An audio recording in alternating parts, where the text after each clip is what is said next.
Bonjour, on va commencer cette conférence. Donc, je vous remercie d'avoir répondu à l'appel pour la deuxième conférence du cycle Salon Double. Pour ceux qui n'étaient pas là la dernière fois ou qui ne connaissent pas le projet, je vais glisser quelques mots. Donc, Salon Double, c'est un observatoire de la littérature contemporaine qui publie exclusivement en ligne. Donc, sur le site internet salondouble.contemporain.info.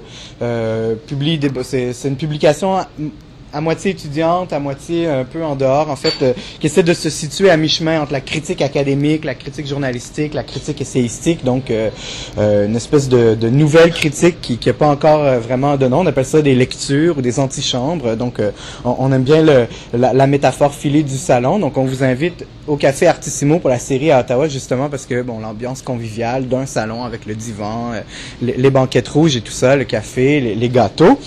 On a eu une première conférence lundi le 13 février de Patrick Imbert qui est maintenant disponible en ligne sur notre site en balado-diffusion. Donc si vous l'avez manqué, si vous voulez l'écouter, vous pouvez l'écouter en direct sur le site, la télécharger pour votre iPod, votre baladeur numérique et tout ça. La même chose sera faite de la conférence aujourd'hui, elle sera versée sur notre site d'ici une semaine ou deux maximum. Et avant de présenter la conférencière d'aujourd'hui, je vous indique les autres événements qui vont se tenir à Ottawa. Donc on a deux autres conférences.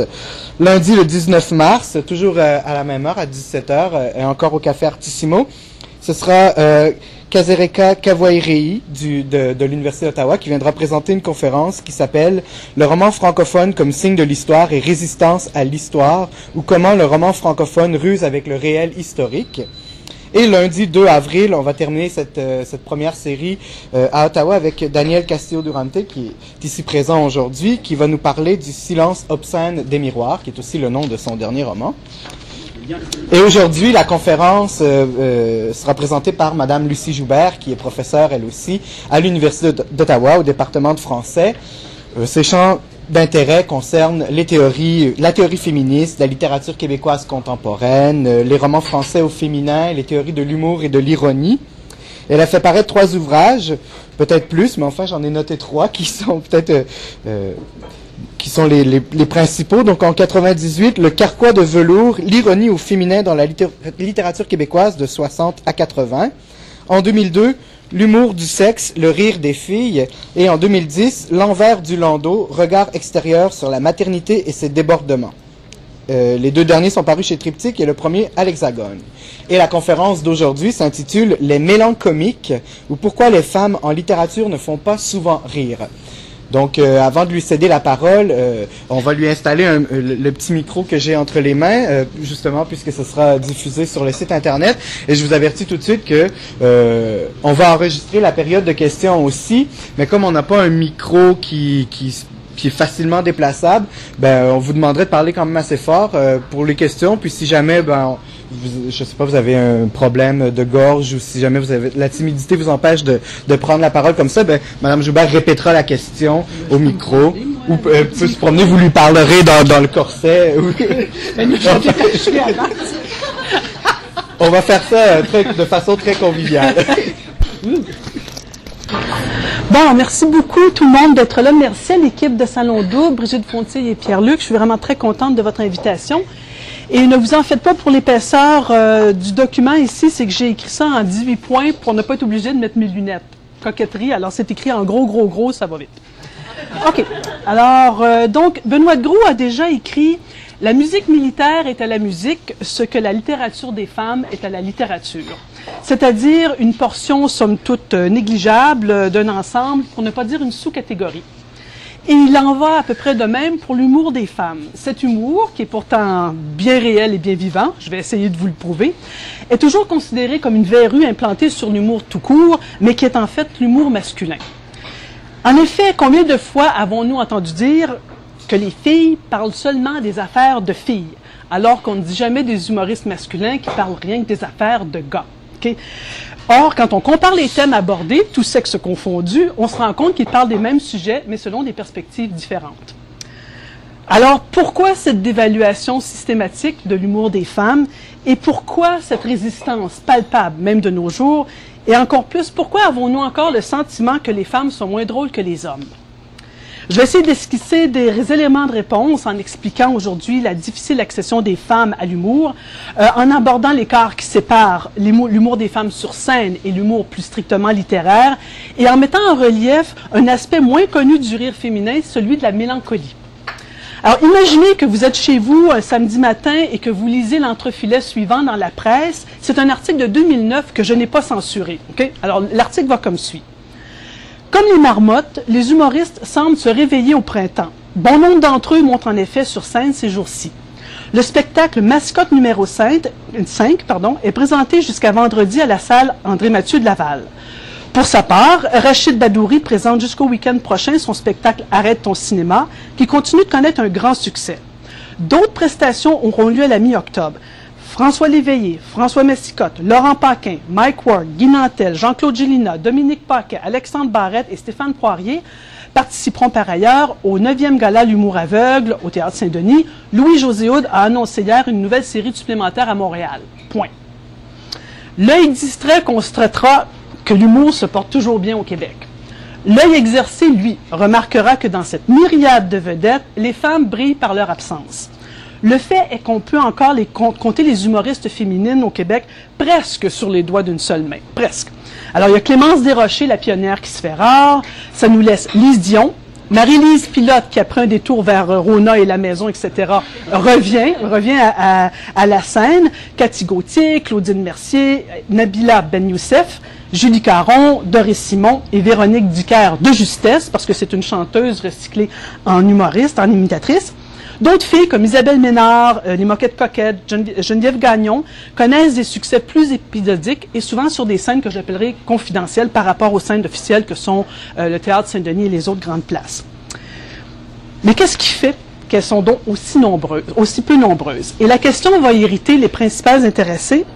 Et c'est normal qu'elles soient fatiguées de répondre à cette question-là parce que vous remarquerez à chaque festival Juste pour rire, chaque année, il y a une question. On les regroupe ensemble et on leur dit « Comment se fait que vous êtes si peu nombreuses? » Et à chaque année, elles doivent répondre, elles doivent se justifier. Et j'ai moi-même posé cette question fatidique et fatigante à plusieurs d'entre elles pour nourrir mes propres hypothèses. Et il en ressort que, bon, il y a des raisons qu'on peut voir et d'autres raisons qui nous échappent parce qu'ils sont insoupçonnés vu qu'on n'a pas accès à tous les aspects de la vie d'humoriste. Il y a d'abord les enjeux que l'on nommera psychologiques.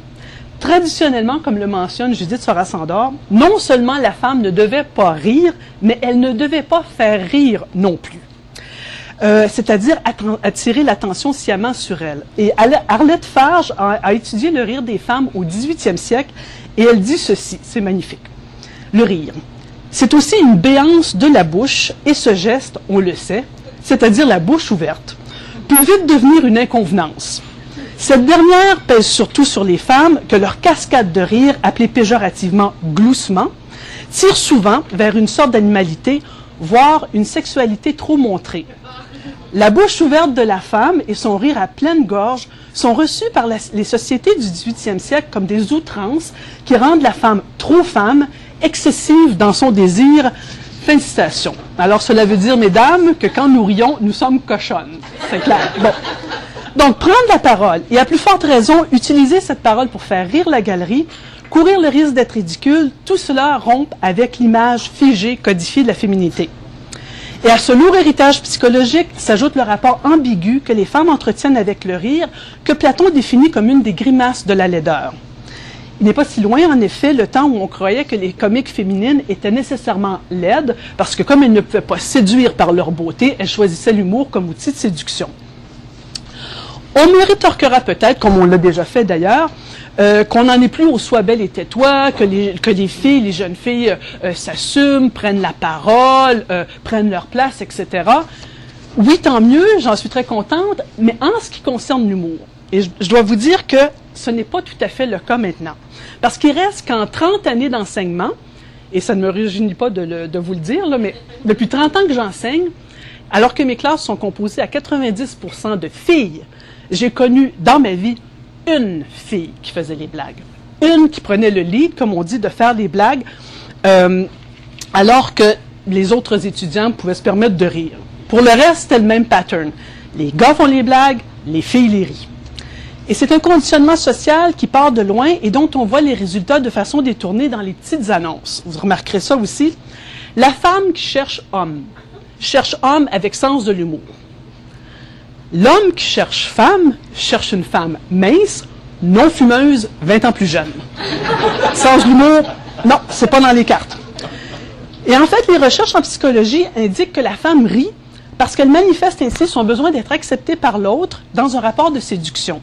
Elle rit même plus volontiers, selon certaines études, des blagues faites aux dépens des femmes que faites aux dépens des hommes. Autrement dit, elles ont tellement peur de ne pas avoir le sens de l'humour que même si on rit d'elles, c'est pas grave, on part à rire pour que l'entente se fasse.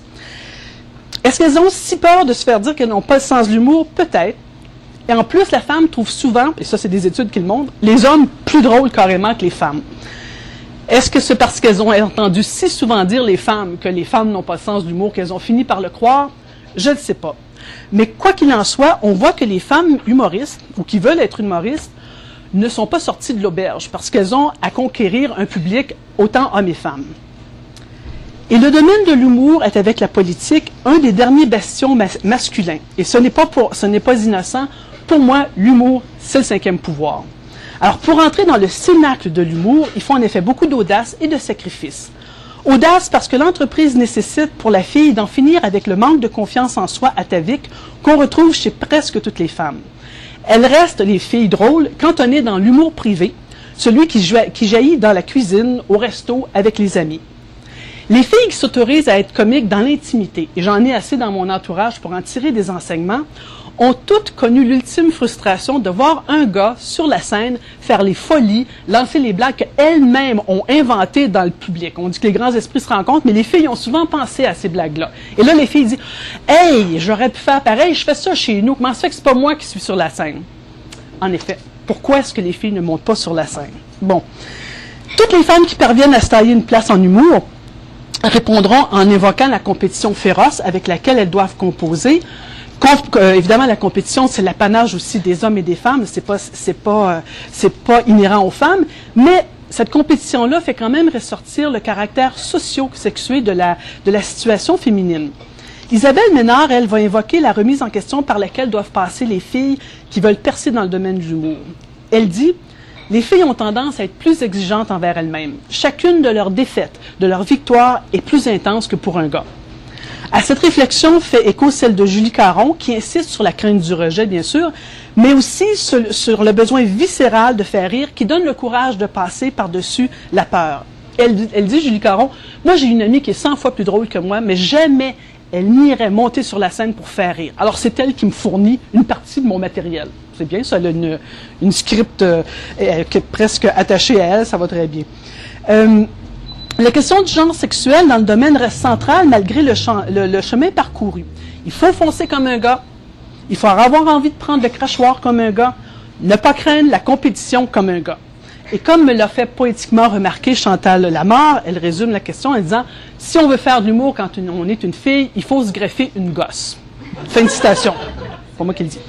Ce consensus met en évidence deux choses fondamentales. D'abord, l'importance, comme condition de réussite sur les planches, d'adopter un comportement masculin dans toute la force du stéréotype, puissance, assurance, maîtrise de soi, et de refouler son déterminisme féminin, ici encore dans toute la force du stéréotype, douceur, compassion, tendance à l'épanchement. Les nouvelles venues qui acceptent de jouer le jeu du gars sont plus susceptibles de parvenir à se tailler une place, mais c'est étrange parce qu'elles ressentent quand même, ces filles-là, le besoin d'afficher leur côté femme, même par la dérision. Exemple, Cathy Gauthier, premier spectacle, 100% vache folle, alors que Julie Caron, son spectacle s'intitulait « Une fille, une vraie fille, c'est moi ça, point d'interrogation ». Donc, la discrimination sexuelle dont sont l'objet les femmes en humour entraîne des répercussions positives. Julie Caron et Cathy Gauthier vont dire que les gars les ont bien aidés, les ont accueillis comme si c'était des gars de la gang. Moi, je veux vous dire que mon cynisme atavique fait en sorte que j'ai l'impression que si les gars sont si conciliants encore maintenant, c'est que les femmes sont pas tout à fait aussi menaçantes. On verra quand les quotas seront de 50%, 50%, si la mansuétude masculine est toujours aussi présente. Mais je suis pas trop optimiste là-dessus. Donc, les effets du genre compliquent l'existence et entravent les mouvements des femmes sous des aspects imperceptibles pour les profanes, que je suis, qui n'ont pas accès aux coulisses du showbiz. Isabelle Ménard raconte, et c'est des détails, voyez-vous, moi je pense pas jusque-là, elle dit que elle avait choisi un agent, et son agent a refusé de la prendre dans son écurie, si je peux dire, parce que la blonde de l'agent s'inquiétait de la proximité qui pourrait s'installer, de la complicité entre les deux pendant les tournées. Alors, il a dit, va te trouver quelqu'un d'autre. Et Marie Von Cyr, elle, dit que derrière un humoriste, il y a une équipe, ça on le sait, mais l'équipe compte pour 90% du succès d'un humoriste. Autrement dit, il y a les scripts, il y a les éclairagistes, il y a les gens de tournée, etc. Et elle, son agent lui a dit, honnêtement, fille, je vais faire passer d'autres membres de mon écurie avant toi, je mise plus sur les gars. Alors, elle a salué, disons, la franchise de son agent, mais ça lui faisait une belle jambe. Et de son côté, Chantal Lamarre me racontait une anecdote. Elle dit, moi, j'ai eu à faire une entrevue à un moment donné pour pouvoir faire un commercial, et je m'en étais tenue à mon texte comme ça, très, très scolairement. Et c'est un gars qui a eu le contrat pour le commercial, mais le gars, lui, on lui avait laissé carte blanche. Alors, Chantal Lamarre a dit, c'est pas tant d'avoir raté le commercial qui me dérangeait, mais de voir que moi, on ne m'avait pas laissé carte blanche. Moi, il fallait que je reste encadré dans un certain discours. Donc, voyez-vous, ce sont des détails comme ça, mais qui montrent que il n'y a pas seulement toute la question du conditionnement, mais il y a la question des conditions terre à terre, pragmatiques aussi, de l'humour. Il y a aussi la question de l'apparence physique. Ménard, Isabelle, toujours, mentionne qu'il y avait quelqu'un qui voulait la voir, la rencontrer, parce qu'il avait entendu dire qu'elle était drôle et belle. Ça revient un peu à l'idée de l'humoriste qui fait nécessairement dur, là, bon. Mais parce que les filles, évidemment, doivent s'exposer au public et imposer une présence aussi physique que spirituelle. Et c'est une immense gageure dont elles ne sortent pas nécessairement gagnantes parce qu'elles sont perdantes à tout coup, en fait, si elles sont trop séduisantes. Elles s'aliènent le public féminin. Parce que, par définition, on le sait, chaque femme est la rivale de sa voisine. Okay? Et il reste que, comme ce sont les femmes qui achètent les billets dans le couple, ça c'est des statistiques, c'est pas moi qui invente, là, comme ce sont les femmes qui achètent les billets dans le couple, ce qui se passe, c'est que la fille va hésiter à installer son chum devant, et ça c'est, je vais prendre les mots de Marie-Claude Girard, devant une fille pétard qui va sortir des lignes killer. Autrement dit, si les punchs et tout ça, ça dérange un peu la conjointe. Moi, j'aurais pensé qu'on était rendu plus loin que ça, mais apparemment, statistiquement, c'est comme ça.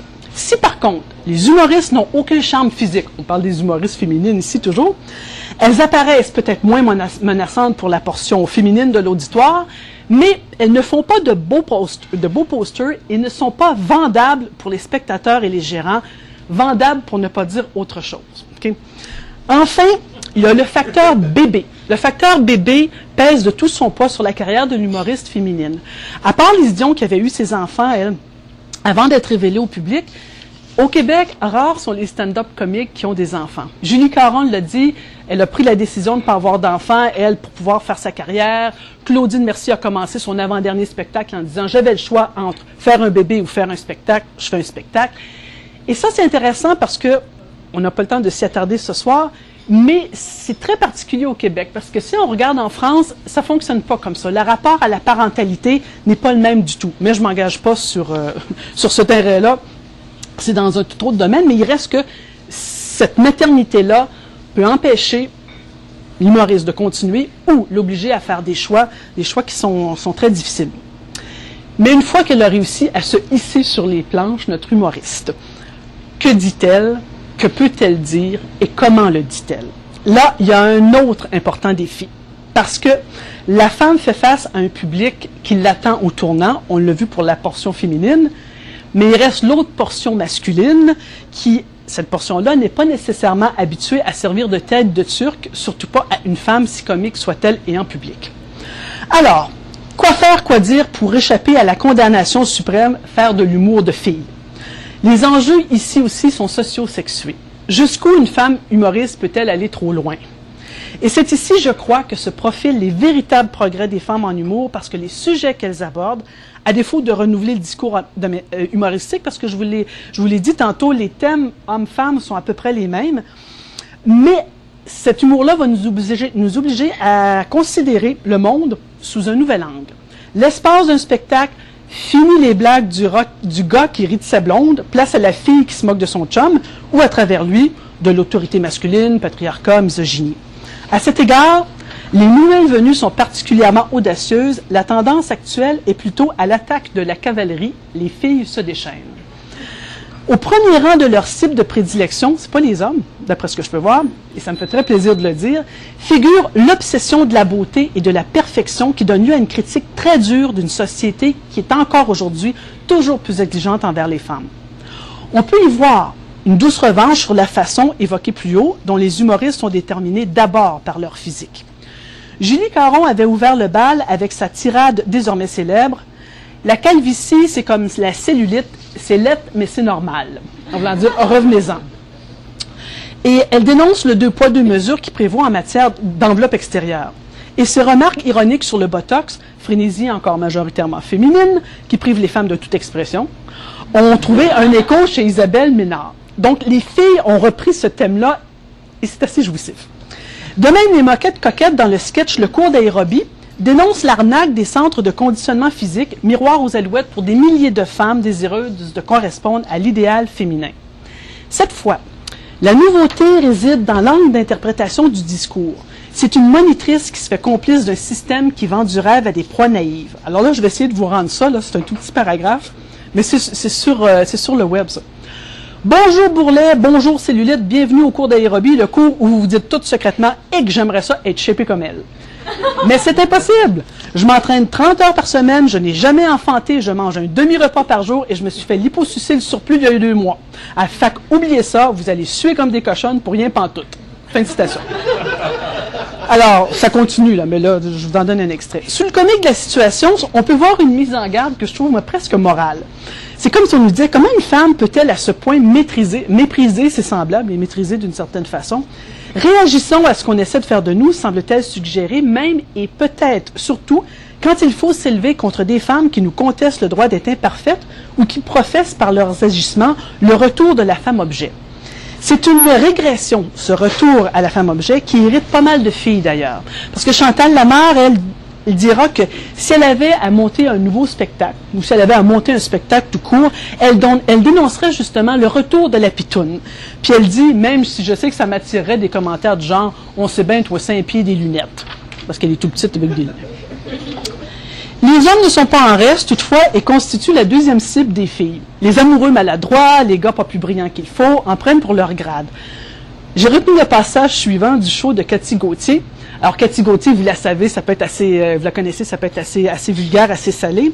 Alors là, elle se promène sur la scène en se frottant l'entrejambe.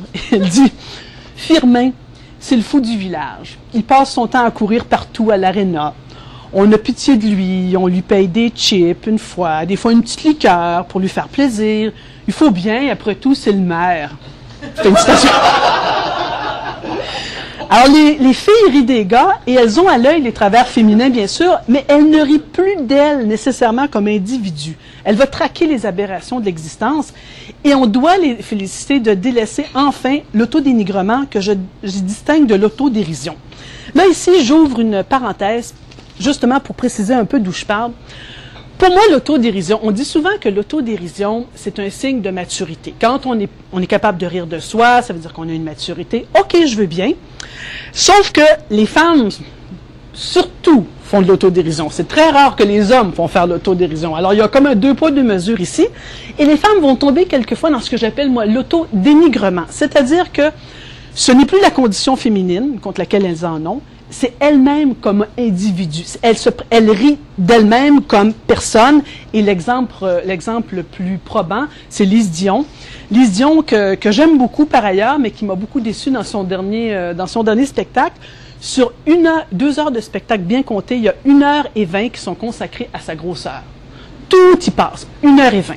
Donc là, à ce moment-là, je trouve qu'on perd de vue un peu le côté savoureux, même de l'autodérision. Je vous donne un exemple de Lise Dion, toujours dans ses premiers spectacles. Quand elle arrive sur la scène avec des souliers à talons aiguilles, vous savez, elle est assez corpulente, puis elle marche comme ça, tout croque. Là, elle dit, ça, là, mes amis, les souliers à talons hauts, c'est le Vietnam. Là, on se dit, ah, il y a une critique. Qu'est-ce que ça veut dire? Ça veut dire que c'est une torture qu'on s'impose. OK. Quand elle dit qu'elle est allée essayer des maillots de bain et qu'elle a essayé un string et qu'on ne l'a jamais retrouvé, OK, il y a une image, je trouve ça bon, c'est rebondi, c'est comique. Mais lorsque je l'entends, moi, systématiquement, se prendre elle-même comme objet, là, je me dis, c'est du masochisme. Il y a quelque chose qui fonctionne pas. Là, pour moi, on tombe dans l'autodénigrement. Ça n'a plus rien à voir avec cette maturité-là qu'on est censé avoir quand on fait de l'autodérision. Donc, si la situation évolue, le public n'est pas toujours disposé à suivre les femmes humoristes pour autant. Et c'est pour ça que traditionnellement, on aimait tant l'autodérision chez les femmes, parce que les femmes se moquant d'elles-mêmes, elles n'allaient pas heurter l'autre portion, la portion masculine de l'auditoire ou les autres personnes dans la scène. À ce moment-là, on pouvait rester tranquille. L'autodérision faisait une seule victime qui était soi-même. Mais là, même si la situation évolue, ça veut dire que les femmes détournent, se laissent tranquilles un peu et vont ailleurs. Et là, le public n'est pas toujours prêt à les suivre. Les moquettes coquettes, ça c'est récent, les moquettes coquettes racontaient qu'à un moment donné, dans un sketch un peu corsé, elles entendaient des « on » de l'assistance. On n'était pas prêt à les suivre jusque-là. Et Claudine Mercier, elle va provoquer des choux de la portion masculine dans son dernier spectacle quand elle les prend directement les hommes pour cible. Donc, une telle résistance atteste la prise en compte du sexe des artistes. Autrement dit, on entend encore la femme derrière l'humoriste. On sait que c'est une femme qui vient de prendre la parole. Et Louise Richer avait relevé le phénomène déjà en 89. Elle disait, quand une stand-up comique est un peu osée dans ses propos, le public a tendance à juger la fille derrière le personnage. Elle dit, des fois, je vois des comédiennes faire des bides avec des numéros sensationnels et je me dis alors, si c'était un gars qui était à leur place, il ferait un malheur. La résistance se dissout un peu, mais elle est encore là. Parce que les choses changent, mais très lentement. Les filles doivent ruser, en fait, avec leur auditoire. Puis un bel exemple de ça, c'est Nabila Ben Youssef, qui vient enfin de monter sur les scènes plus officielles. Ça fait longtemps, elle, qu'elle trépigne dans les coulisses. Mais dans ses shows, sur les scènes plus confidentielles, ou dans les cafés, justement, comme ça ici, elle pouvait aller très loin. Par exemple, dans son spectacle Arabe et cochonne, elle s'assume en tant que cochonne, elle racontait le voyage en avion d'un groupe d'hommes en route vers un festival de lapidation, assorti d'un tirage, 5 pierres gratuites, pendant que les femmes, qui sont nommées des chèvres, étaient dans la soute à bagages allongée pour protéger les valises des hommes. Ça, c'était sur les scènes confidentielles. Maintenant, sur la scène du Saint-Denis, elle va plutôt miser sur une réflexion concernant les différences culturelles qu'elle observe au Québec. Et c'est là qu'on a compris pourquoi les Québécois déménagent le 1er juillet. Parce que les Québécois déménagent le 1er juillet, c'est pour gâcher la fête du Canada. Donc, le résultat est peut-être moins tranchant, mais permet à l'humoriste, qui reste fidèle à son besoin d'éveiller les consciences, de rejoindre un public plus large. Autre parenthèse. Ici aussi, il y a un 2 poids, 2 mesures. Parce que Nabila Ben Youssef, c'est une Canado-tunisienne. Elle a dû trépigner, comme je le disais tantôt, des années dans les coulisses, alors que Michel Moumbara, Bokar Diouf, Rachid Badouri, tous ces gens-là qui viennent dire aux Québécois comment peut-on être Québécois façon Montesquieu, là, c'est monté sur les planches tout de suite, ça a eu des succès instantanés. Pas la fille. On n'était pas prêt encore à entendre ce qu'elle avait à dire. Et comme si c'était passé, il reste une autre question concernant les femmes humoristes, leur rapport avec le féminisme. On ne demande jamais à un homme quelle est sa position idéologique face à son discours à la société en général, mais on pose souvent la question aux femmes, ce qui les irrite encore plus que l'autre question, pourquoi y a-t-il si peu de femmes humoristes? Mais ne reculant devant rien pour les progrès de la science, j'ai posé la question. Effectivement, cette question-là suscite un gros malaise. Il y avait au Québec, dans les années 80, une troupe qui s'appelle les Folles Alliées, qui, elles, ont décidé de prendre le problème, le taureau par les cornes, et elles ont dit, nous, on fait de l'humour féministe. Alors, elles ont fait des pièces de théâtre, elles ont fait Enfin Duchesse, qui est une satire du Carnaval de Québec, Mademoiselle Autobodé, qui est une pièce contre la pornographie, C'est parti, mon sushi, un show cru, qui est un espèce de show de variété, comme ça. Et elles, c'est les seules vraiment à avoir fait de leur travail, l'essence de leur travail, ce rapport-là entre humour et féminisme. Dans les personnes que j'ai rencontrées plus récemment, il y avait Chantal Lamarre, qui, elle, a été élevée, si je peux dire, au théâtre expérimental des femmes, et les moquettes coquettes qui se disent féministes. Les autres contournent la question, et je les comprends, parce que c'est assez impliquant, en disant que leur texte et leur présence sur scène parlent pour elles, ou elles font même plus des blagues sur le féminisme. Et témoin de la boutade d'Isabelle Ménard dans son show qui s'appelle le One Ménard Show, la femme de 30 ans a l'impression de s'être fait avoir. Avant, elle s'occupait du ménage, des repas et des enfants. Maintenant, elle travaille 40 heures par semaine et s'occupe toujours du ménage, des repas et des enfants. Alors, la remarque aurait de quoi déprimer la militante féministe que je suis, mais je préfère y voir l'expression d'une parole qui ne souffre aucun tabou. Et ça, pour moi, c'est intouchable. Donc, les filles qui osent faire rire sur quelque tribune que ce soit bouleversent au fond l'ordre des choses. Elles sont, je dirais, par leur façon d'être agentes, elles sont d'une certaine façon un petit peu féministes, mais il ne faut pas le leur dire. C'est un exquis malentendu, là. Chut, on n'en parlera pas. Mais, s'il manque encore des filles sur scène, ça ne veut pas dire qu'elles ne font pas d'humour. Elles vont exercer leur humour ailleurs. Elles ne correspondent pas au profil recherché par les producteurs? C'est pas grave, il faut faire autre chose. Je donne un exemple, les clips sur le web de Sylvie Tourigny. Carole aide son prochain, c'est totalement surréaliste, vous irez voir ça. Ça c'est fou, ça n'a pas de bon sens. Caroline Allard et ses chroniques d'une mère indigne.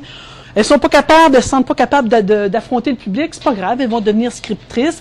Il va y avoir toutes sortes de façons pour elles de s'exprimer. Et pour vous donner un exemple, je vais vous faire complice d'une expérience.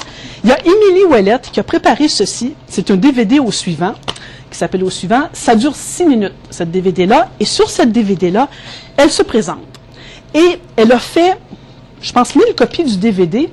Et elle m'en a donné une de ces copies-là. Et ce qu'on fait pour connaître qui est Émilie Ouellette, on regarde simplement ce DVD-là. Et ensuite, on coche. Ça, c'est ma coche, comme ça. Et on passe ça au suivant pour que l'autre personne puisse connaître Émilie Ouellette.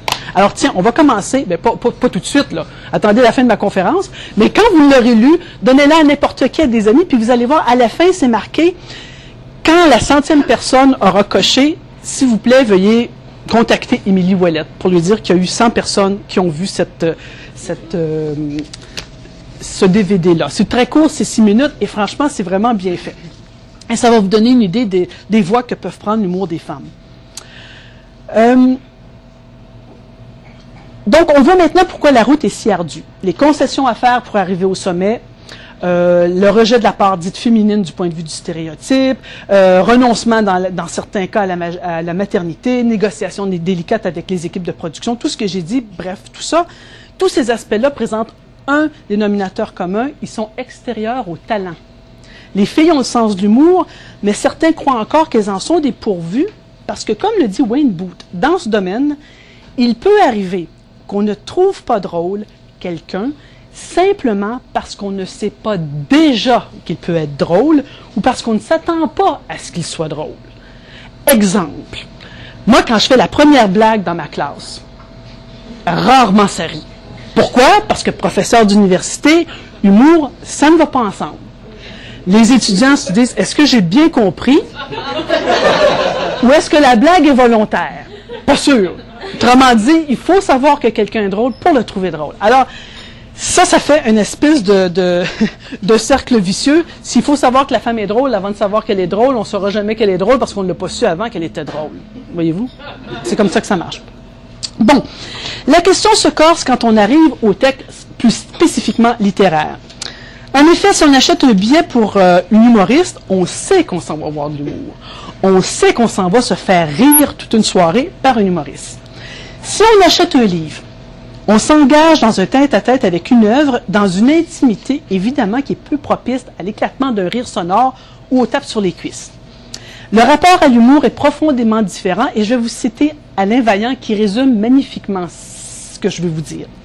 Il dit « Parce que le rire, rigoureusement considéré comme un spasme musculaire et un bruit de bouche, est indicible, la littérature est paradoxalement la seule forme discursive capable, par son pouvoir de symbolisation et de suggestion, d'en esquisser les contours et d'en faire deviner la présence par défaut, même si le rire lui-même est condamné à rester à la lisière du texte.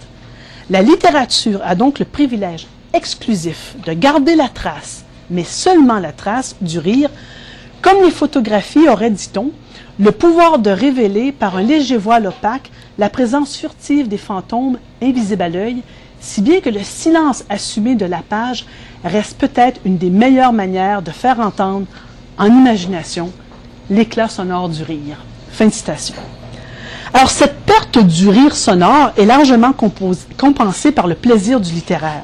En plus de l'image qui fait sourire, du trait d'esprit qui épate ou qui choque, la littérature offre en prime le style particulier de chaque auteur. Plus exigeant, l'humour littéraire prend son temps et exige du temps du lecteur.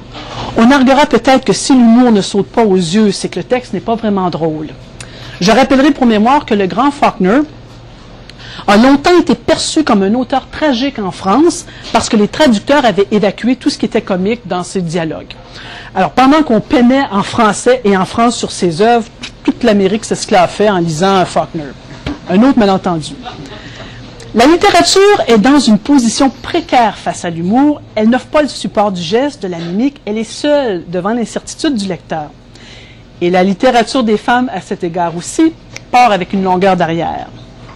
On ne soupçonne pas à quel point elle peut contenir de l'humour, cette littérature-là des femmes, parce qu'on lit moins les œuvres de femmes au départ. Ensuite, les ouvrages humoristiques ou qui contiennent plus généralement ce que j'appellerais l'esprit des femmes demeurent moins connus, moins publicisés à travers l'histoire. J'en veux pour preuve toutes les anthologies qu'on consulte.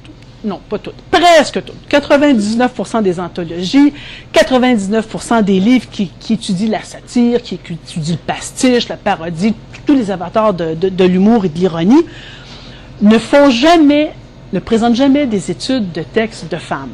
Alors, c'est comme un cercle vicieux, parce qu'on se dit, bon, mais si j'ai lu, je sais pas moi, 8 livres sur la satire, aucun de ces 8 livres-là ne parle d'une satire au féminin, ça veut donc dire que les femmes ne font pas de satire. C'est un cercle vicieux. Elles ne sont pas là, ça doit vouloir dire qu'elles ne sont pas drôles. Parce que si elles étaient drôles, ça se saurait, puis on les aurait dans les anthologies. Ça marche comme ça. Et ça contribue à nourrir l'idée que les femmes ont moins d'humour que les hommes. Pourtant, et c'est ça qui est intéressant, en littérature, les femmes osent aller encore plus loin que sur la scène. Elles n'ont pas à affronter un public qui pourrait leur lancer des tomates. Voyez-vous, elles délaissent même souvent l'indulgence de l'humour pour lancer des flèches carrément ironiques. On ne le sait pas, je le répète, parce qu'on ne les lit pas, ou on les lit moins.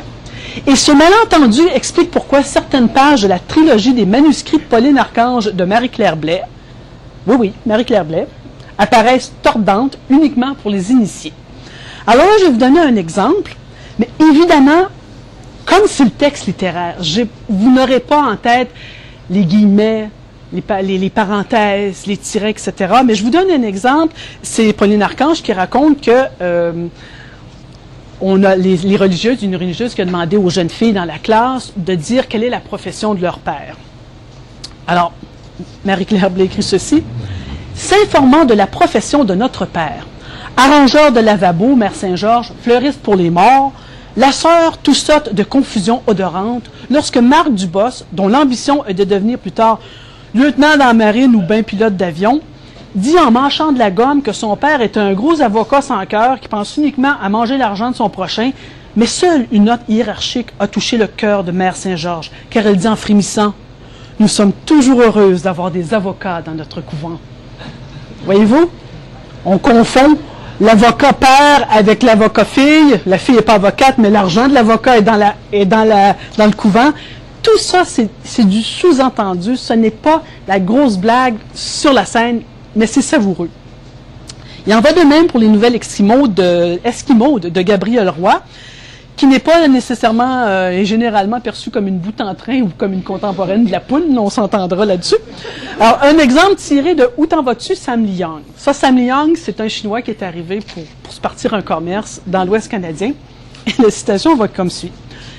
Jim Farrell apostropha directement le chink. « Toi, Chinois, bien chanceux au fond de n'avoir pas femme. » Sans posséder encore un vocabulaire étendu, Sam Wang serait parvenu à s'exprimer très convenablement si on l'y avait un peu aidé. Il apprenait vite. Mais on continuait de lui parler comme à un déficient. Et lui, par politesse, pour ne pas faire honte à ceux qui lui parlaient ainsi, répondait à peu près sur le même ton. « Oui, Wang, chanceux, pas femme. » Fin de citation. Donc, évidemment, il se passe énormément de choses dans ces deux seuls extraits, et ma lecture seule ne peut pas en rendre compte. Là. On est loin du delivery sur scène, ce que les humoristes appellent le delivery, c'est-à-dire une ligne, un punch, une ligne, un punch. C'est pas ça du tout, du tout, du tout. Mais ici, on a de l'humour dans la typographie, la calligraphie, l'organisation des paragraphes, mais on en a aussi quelquefois dans la construction même du texte. Chose qu'on a moins quand on a affaire à du stand-up. Un exemple d'une nouvelle qui s'appelle Hail Chimie de Suzanne Meir, qui est tirée de son recueil Humain aigre doux. La nouvelle est constituée de cartes postales que Pierre, qui est en congrès à San Diego, envoie à sa blonde restée au Québec. Alors, c'est tout ce qu'on a. On a seulement les cartes postales. Alors, le lecteur va deviner en même temps que la blonde reste au Québec que Pierre est en train, en fait, d'avoir une aventure avec une congressiste. Première carte postale. Il n'y a pas grand monde qui retienne mon attention ici, à part cette chimiste allemande, peut-être parce qu'elle me rappelle toi quand je t'ai connu. Deuxième carte postale, troisième, quatrième, cinquième carte postale. Au cinéma, j'ai tellement ri que mon popcorn s'est renversé sur la jupe de Magda. Ça m'a rappelé la fois où j'ai renversé les chips au barbecue sur ta petite robe jaune. Alors, vous voyez, tout ça ici, on sent, on lit avec la blonde qu'elle est en train de se faire tromper là-bas. Et là, Meir tourne son Pierre en ridicule pour notre plus grand plaisir. La blonde délaissée n'est pas dupe et envoie promener son Roméo qui doit retourner chez sa mère. Et on se dit, bien bon pour lui. Donc, évidemment, Meir, j'y reviendrai tantôt, c'est une des figures de proue de l'humour littéraire. Mais il reste que de faire de l'humour littéraire est une entreprise difficile, dont Bessart-Banquet dira qu'elle consiste essentiellement à lutter contre toutes les forces de la trivialité courante. Puisqu'on associe l'humour et la légèreté, okay, on dit toujours la vulgaire comédie n'est-elle pas obstinément perçue comme l'opposé de la valeureuse tragédie, c'est donc dire qu'il doit fuir la facilité, cet humour-là, et par ricochet, le rire et l'effet facile qu'on lui impute souvent. Donc, l'humour littéraire n'est pas toujours léger, mais en tout cas, il n'est jamais reposant. Mais dans ces conditions-là, est-ce qu'on peut encore parler d'humour? S'il faut travailler pour rire, pour comprendre le texte dans ses subtilités, est-ce que c'est encore drôle? Freud dirait non, sans doute, lui qui voit l'humour comme une économie des affects. C'est peut-être tout bonnement l'indice de la supériorité de l'humour littéraire sur toutes les autres formes d'humour. Vous aurez compris que c'est une littéraire qui parle ici. Mais revenons à l'humour littéraire des femmes plus spécifiquement. Hormis Suzanne Meir, qui affiche clairement son parti pris humoristique, tout comme l'avait fait Louise Leblanc avec 37,5 2A, qui se voulait un pastiche des romans Harlequin, Nadine Bismuth qui disait en entrevue qu'elle voulait qu'on parle de ses livres comme d'un humour typiquement bismuthien, Hélène Pedneau qui faisait des chroniques délinquantes dans La vie en rose, justement pour contrebalancer le poids des mauvaises nouvelles du reste de la revue. Si les auteurs québécoises inscrivent l'humour et l'ironie dans leurs textes, elles ne présentent pas cette caractéristique-là comme une fin en soi. Elles ne se donnent pas comme mission de faire de l'humour et ça leur permet de conserver une liberté qui fait en sorte d'altérer un peu notre perception de la notion même d'humour en mettant sur un même pied, pour reprendre l'expression de Plessner, le rire et le pleurer. Parce que j'ai toujours été intriguée par ce que j'appellerais la mélancolie que dégagent de nombreux textes féminins, pourtant humoristiques. On sourit beaucoup en les lisant, mais le pincement au cœur qui accompagne ce sourire tempère l'euphorie pour ramener l'émotion vers une légère tristesse. Et comme par hasard, les auteurs que je considère les plus intéressantes en littérature à cet égard offrent ce paradoxe dans le rire. Suzanne Jacob, Monique Larue, Monique Proulx, Hélène Monette, Marie-Renée Lavoie, et en France, Benoît Groux, Christiane Rochefort, Muriel Barbery, Amélie Nothomb dans certains textes, elle est belge, mais bon, vous comprenez ce que je veux dire, ils vont promener un regard décapant sur ce monde qui les entoure, mais afficher en même temps dans leurs œuvres, ou à tout le moins certains de leurs textes, une sorte de désillusion assumée qui résonne comme le constat d'une perte. Freud, encore lui, fait la distinction entre le deuil, qui est le travail qui se fait lors de la perte d'un être réel, et la mélancolie, qui est une fixation sur la perte d'un objet imaginaire. Et la mélancolie que je vois à l'œuvre dans les textes de femmes me semble bien être la réponse à une incomplétude, un sentiment constant de manque, l'expression d'une perte. J'ouvre deux parenthèses. La première pour rappeler qu'au Moyen Âge, la mélancolie était interprétée comme un dérèglement de l'atrabile, une des 4 humeurs du corps avec le sang, la lymphe et la bile jaune. Parce que les médecins chargés de s'occuper des humeurs des gens s'appelaient des humoristes. Et la seconde parenthèse sert à mentionner au passage la très intéressante étude de Juliana Schizzari, je prononce mal son nom, The Gendering of Melancholia, qui montre que même en mélancolie, il y a encore le sempiternel 2 poids, 2 mesures. En effet, si je résume brièvement et très cavalièrement son propos, la mélancolie des hommes de l'être a, depuis la Renaissance, été vue comme une maladie élitiste qui constitue, chez les hommes qu'elle frappait, une preuve de leur caractère exceptionnel, l'inscription de leur génie. En contrepartie, les femmes qui présentaient les mêmes symptômes étaient rangées sous le terme beaucoup plus banal et moins prestigieux de dépressives. 2 poids, 2 mesures. Les hommes mélancoliques, ce sont des génies qui s'ignorent. Les femmes mélancoliques sont dépressives. Donc, fin de mes deux parenthèses. Humour et mélancolie, donc, 2 termes étroitement liés, selon Marie-Claude Lambotte, qui les présentent comme les 2 faces d'une même certitude, l'un ne fixant pas sans l'autre. Elle va même plus loin. L'humour ressemblerait ainsi à une sorte de démence, appelée à transformer la mélancolie de l'impuissance en une plaisanterie moqueuse par la fonction d'un moi parodique, auquel reviendrait la tâche de traiter la petitesse du monde à l'échelle de l'infini. Le rire se déclenche alors, empli à la fois de douleur et de grandeur, attestant par là même la profonde gravité des humoristes. Et chez les femmes, les motifs de cette mélancolie de l'impuissance ne manquent pas. Historiquement, elles ont été, et jusqu'à il n'y a pas si longtemps, des citoyennes de seconde zone, absentes des postes de décision, soumises à la loi du père, étrangères dans leur propre maison, malgré tout le plat qu'on a fait du matriarcat, qui est une invention commode. On dit, le matriarcat, c'est bien, c'est les femmes qui sont au pouvoir. Non, non. Les femmes sont au pouvoir dans leur maison, quand le mari n'est pas là, puis dès qu'elles sortent, c'est le pouvoir clérical qui leur met la main dessus. Ça, c'est pas vrai. Donc, ici, je m'égare seulement en apparence parce que la mélancolie, à mon sens, de l'humour de certaines femmes participe de cette conscience aiguë d'une insatisfaction, d'un manque face à leurs aspirations ou leurs illusions envolées.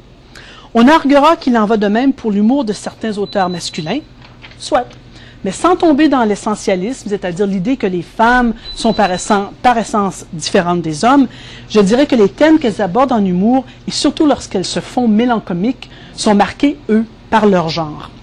Prenons par exemple le roman Le féminin pluriel des sœurs Groulx, paru en 1965. Le roman met en scène Marianne, qui est écrite par Benoît de Groulx, et Juliette, qui est écrite par Flora Groulx. Marianne apprend que Juliette, sa meilleure amie, a une aventure avec Jean, son mari à elle. Alors, ça fait un beau triangle comme ça.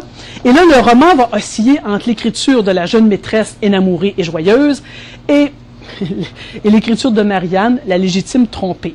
Et c'est sur elle que je vais m'attarder pour des raisons évidentes. Car dès le départ, Marianne promène sur Juliette, l'amie traîtresse et la société en général, un regard assassin qui sert d'anesthésiant momentané à sa douleur. Toutefois, cet humour fait à peine sourire. Je ne sais pas si c'est l'empathie du lecteur ou de la lectrice qui voit s'étaler dans les pages du roman l'expression du pire scénario de la vie conjugale, c'est-à-dire être trompé par son mari avec sa meilleure amie, qui cause ce pincement au cœur, plus près des larmes que du sourire. Je ne sais pas. Mais toutes les citations renvoient à cette espèce de sourire triste qui est évoqué. Exemple, la première page. Jean n'est pas mort ni infirme, il ne me quitte pas, non, non, non, rien d'extraordinaire. Il s'est simplement mis tout nu le long d'une amie à moi et lui a dit « je t'aime », il n'y a pas là de quoi hurler. Cette dénégation de la gravité de la situation donne par antiphrase la mesure de la peine subie. Dans une rhétorique douloureuse, le personnage va égrener pour mieux les revisiter les lieux communs de l'adultère. Elle dit « Le chagrin des femmes mariées sent toujours le poireau. » Le poireau, donc pour renvoyer aux tâches culinaires qui sont le lot des femmes mariées de cette époque-là. Ailleurs, on lit « L'adultère est entré chez nous avec ses gros sabots, familiers, grossiers, obligatoires comme la rougeole, stipulant que la fidélité du mari n'était que passagère et que par définition, et qu'il fallait s'y attendre. » En même temps que la peine, émerge une pointe de déception dans cette citation, comme si Marianne se réprimandait intérieurement pour avoir cru que leur couple allait échapper à cette norme-là. D'autres exemples de citations en rafale qui émaillent ce roman-là. « Je n'ai plus une tête d'amoureuse, mais une gueule d'épouse qui lutte pour son bout de gras. Mais je ne me sens maîtresse ni de Jean, ni de la situation.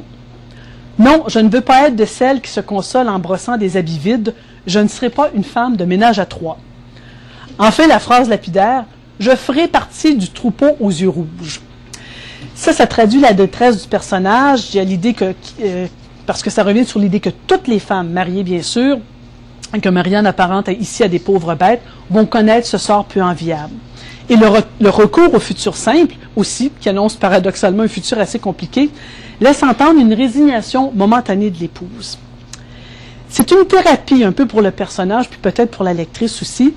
Cet humour-là mélancolique permet à Marianne d'évacuer la peine et d'évoquer la déroute sans s'y engouffrer complètement. Des citations, encore une fois, elle dit « Ah oui, c'est vrai, nous avons une maîtresse. » Plus loin, elle va dire « Nous sommes dans la mélasse. Tu l'aimes, je l'aime, elle t'aime, on s'aime, c'est à vomir. » Et enfin, elle dit « C'est tellement plus commode de faire du mal aux gens quand ils sont courageux. » Voyez-vous, tout le non-dit qu'il y a là-dedans, c'est très douloureux. Et enfin, à Jean, son mari, Jean lui dit « Si je suis avec toi, dis-toi que c'est parce que je te choisis chaque jour et que ce n'est pas la morale ou le devoir qui me retiennent près de toi. Je n'aimerais pas découvrir que notre vie conjugale est bâtie sur des assises tristes. » Et elle répond intérieurement à l'intention du lecteur, « Moi non plus. Résultat, je suis malheureuse, mais sur des assises gaies. » Donc, l'humour est une distance, il ne faut pas l'oublier. Alors, pour l'instant, elle est trop blessée, elle là, pour se moquer carrément de son époux. Et à la fin, on apprend qu'elle a laissé son époux, mais elle y retourne, et son époux a encore sa liaison avec Juliette. Donc, il y a une fin qui est pas du tout un happy end, c'est un aspect du roman qui lui confère une réelle mélancolie. Il n'y a pas de renversement joyeux. L'illusion du bonheur conjugal est bien envolée. Il faut trouver autre chose. Il faut vivre autrement. Il faut apprendre à faire sans. Évidemment, le contexte, je le précise, ça se passe dans les années 65. Donc, à ce moment-là, la femme, dans le roman, il y a Juliette qui travaille, mais Marianne, c'est une femme au foyer qui élève ses 2 enfants. Ça peut sembler un petit peu caduc, mais en fait, la thématique, je veux dire, les questions de l'adultère, ce n'est pas plus sereinement qu'on aborde la question nécessairement, même en 2012. Et c'est un peu la même chose avec le roman La Porte du fond de Christiane Rochefort qui raconte un inceste, sujet douloureux et tragique s'il en est. La jeune fille qui se confie au lecteur apparaît totalement dépossédée d'elle-même. Elle ne se nomme jamais et personne ne l'appelle par son nom.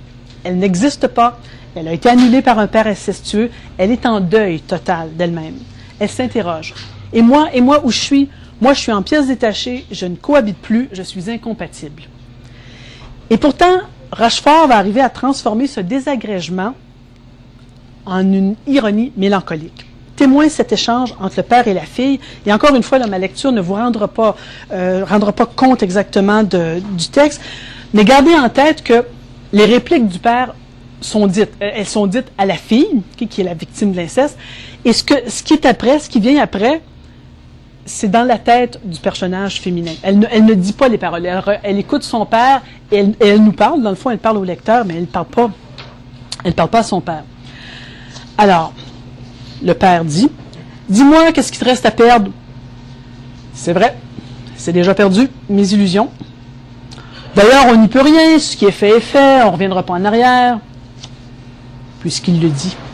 Ou alors, il n'aurait pas fallu que tu commences du tout, que je commence. Nous sommes embarqués dans le même bateau tous les deux, que tu le veuilles ou non.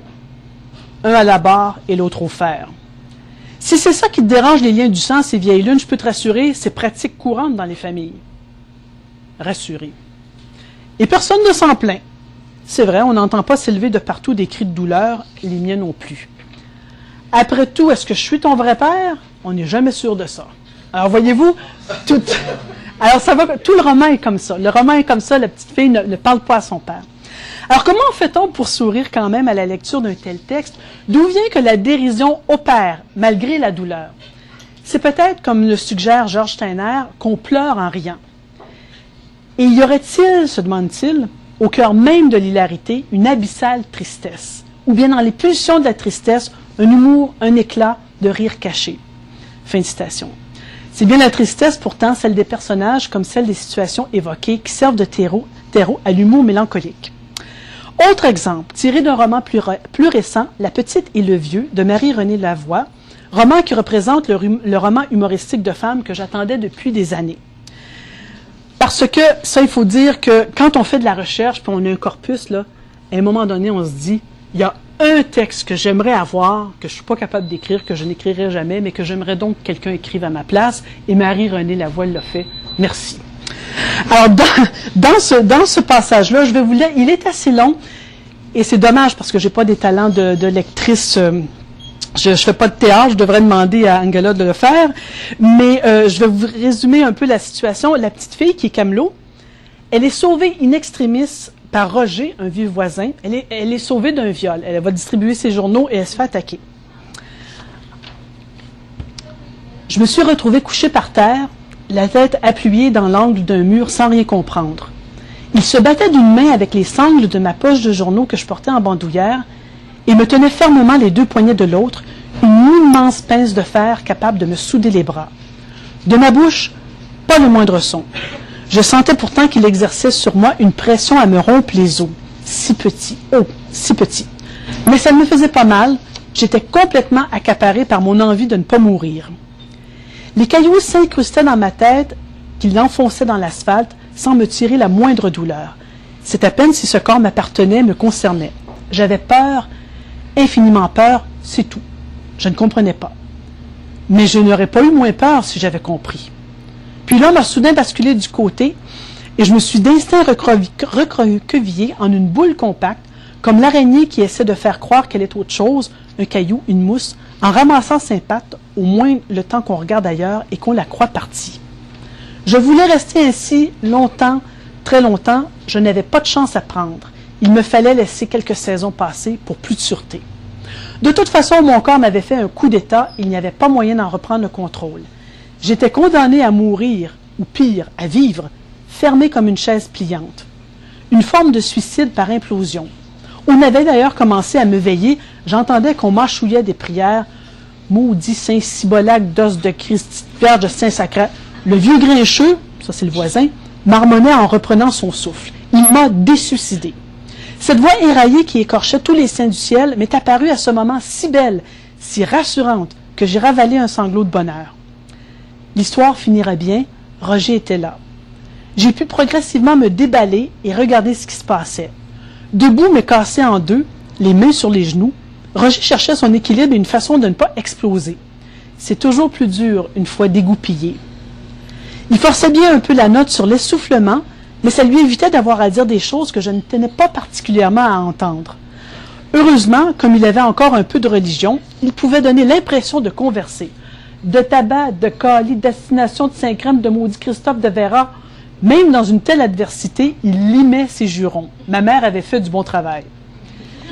Quand la douleur s'est finalement autorisée quelques entrées dans les différentes parties de mon corps, mes yeux se sont entr'ouverts sur un troupeau de badauds qui s'avançait doucement, hésitant comme des soldats sortis des tranchées après une longue nuit de combat.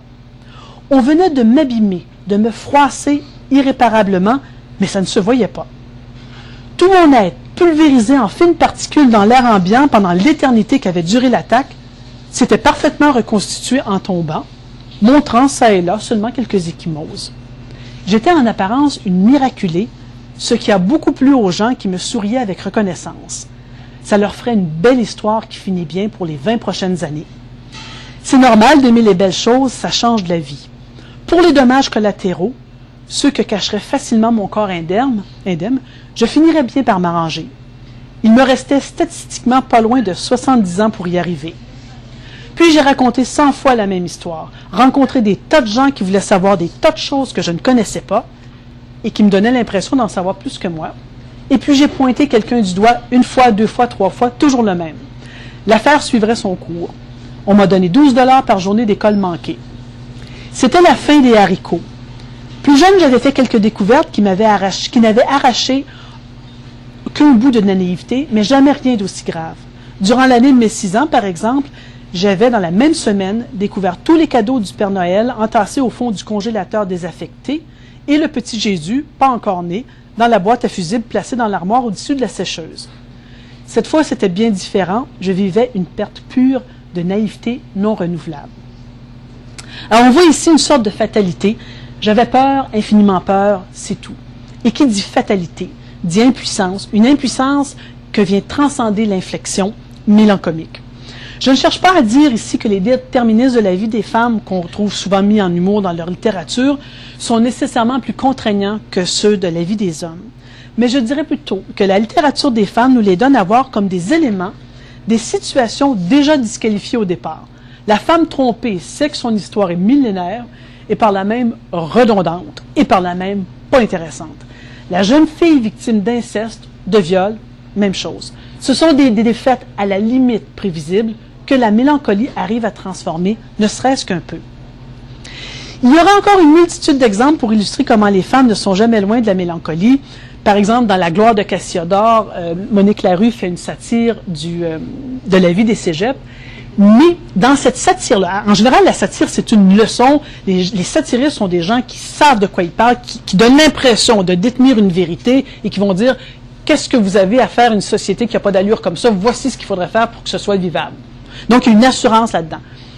Monique Larue, elle, dans sa satire, il y a encore cette mélancolie-là qui fait une écriture mélancolique, comme si la satiriste féminine ne se donnait pas le pouvoir d'avoir une leçon aussi tranchée. C'est très intéressant de ce point de vue-là. Même chose avec Hélène Monette, avec Crime et Chatouillement, quand elle, dans son fameux texte, un gars, une fille, un gars qui boit, une fille qui boit sans farge, tout le texte est fait sur ce motif-là, c'est-à-dire que chez les filles, les choses sont toujours pires. Cette notion de l'humour mélancolique, parce que reliée à la perte, m'amène en guise de conclusion à aborder très brièvement un phénomène relativement nouveau dans l'écriture des femmes, qu'on reconnaît sous le nom de chick lit et qu'on désigne en français par le terme littérature aigre-douce, que je trouve particulièrement peu évocatrice, insignifiant comme expression, ça donne pas l'idée. Et je ne m'engagerai pas dans un débat sur la valeur esthétique de ces romans assez légers, parce qu'il y a des études fort intéressantes qui le font beaucoup mieux que moi. Je vous dis Caroline Smith, par exemple, et Anthea Taylor. Mais je vais m'y arrêter 2 secondes parce que une des caractéristiques principales de la chick lit, c'est l'humour. Quand on fait de la chick lit, on fait nécessairement de l'humour de fille. Et je voulais savoir ce que toutes les lectrices qui se cachent derrière ces gros tirages-là ont à se mettre sous la dent comme humour. Et dans cette course au prince charmant, est-ce qu'on trouve l'idée du deuil comme moteur de la mélancolie? Est-ce qu'on trouve ces choses-là? Puisque le but est de divertir, de faire sourire, se risque-t-on quand même dans le parage des larmes? Je me disais que les héroïnes devaient bien avoir des états d'âme, puisque tous ces livres-là font au moins 350 pages, 450 chez Raphaël Germain. C'est de l'écriture, ça. Est-ce que l'humour de la chick lit pouvait lui conférer un intérêt qui m'avait échappé jusqu'à maintenant? Oui et non. Oui, parce que cette littérature, puis vous remarquez, là, je généralise d'une façon épouvantable, là, repose effectivement sur la notion de l'illusion perdue, de l'idéal inaccessible, de l'insatisfaction face à la réalité, mais jusqu'à temps qu'on trouve le bon gars. Après ça, ça marche. Donc, la question de la mélancolie, elle ne se pose pas dans les mêmes termes. Et ça ne peut pas tirer, même timidement, l'humour du côté du tragique.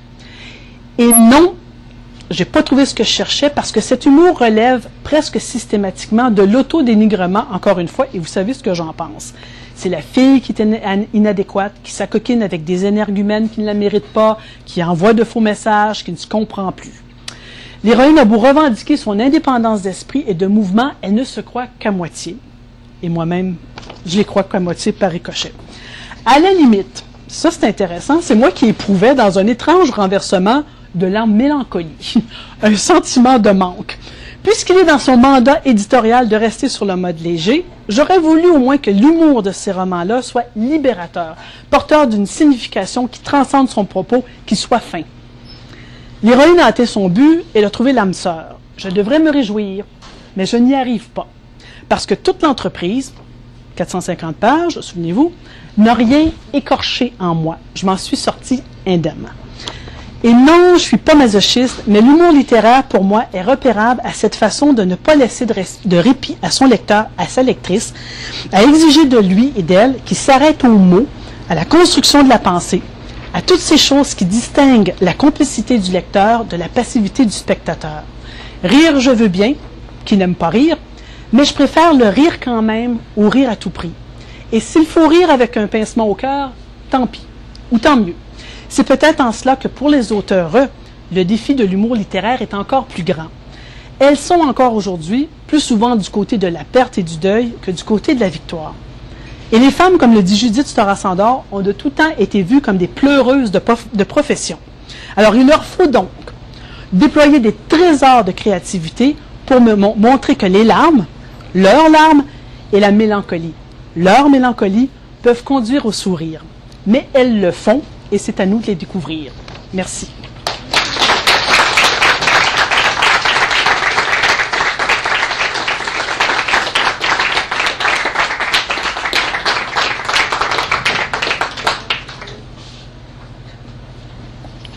Merci. Ah, c'est vrai.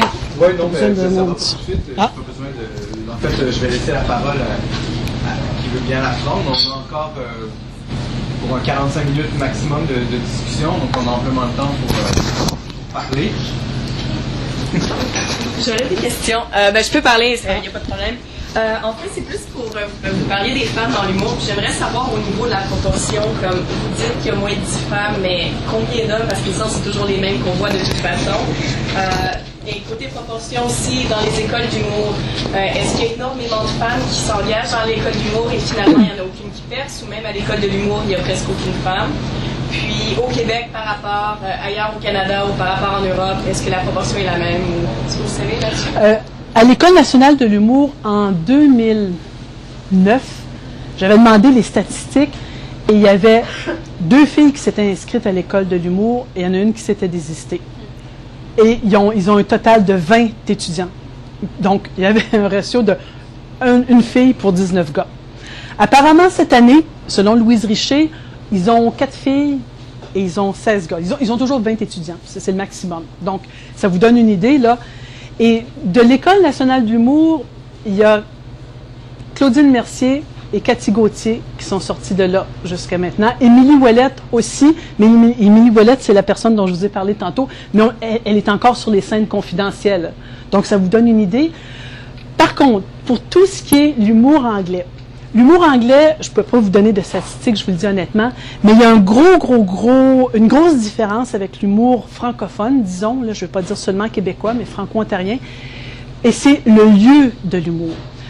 Il y a au Canada anglais, comme il y a en France, des toutes petites salles. Autrement dit, ici, ça pourrait être un endroit idéal pour avoir des stand-up comiques à tous les lundis soirs, par exemple.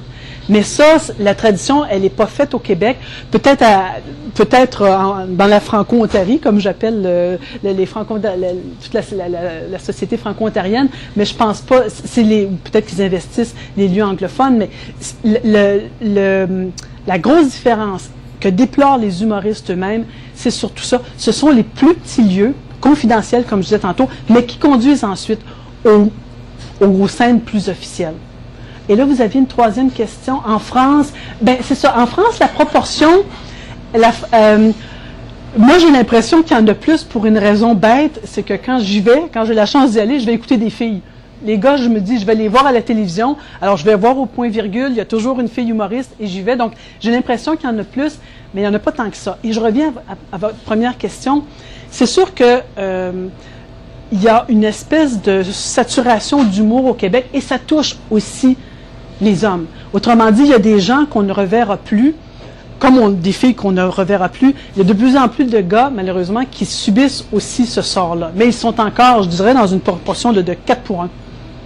Merci, avant tout, félicitations. J'ai beaucoup appris et beaucoup aimé tout ce que tu nous as donné généreusement, sans du tout vouloir apporter des contre-exemples. C'est pas du tout mon domaine, mais très modestement, dans mes cours en création à l'université, je constate que souvent les textes en création qui portent vers l'humour, c'est fait par des femmes, enfin, sans exagérer.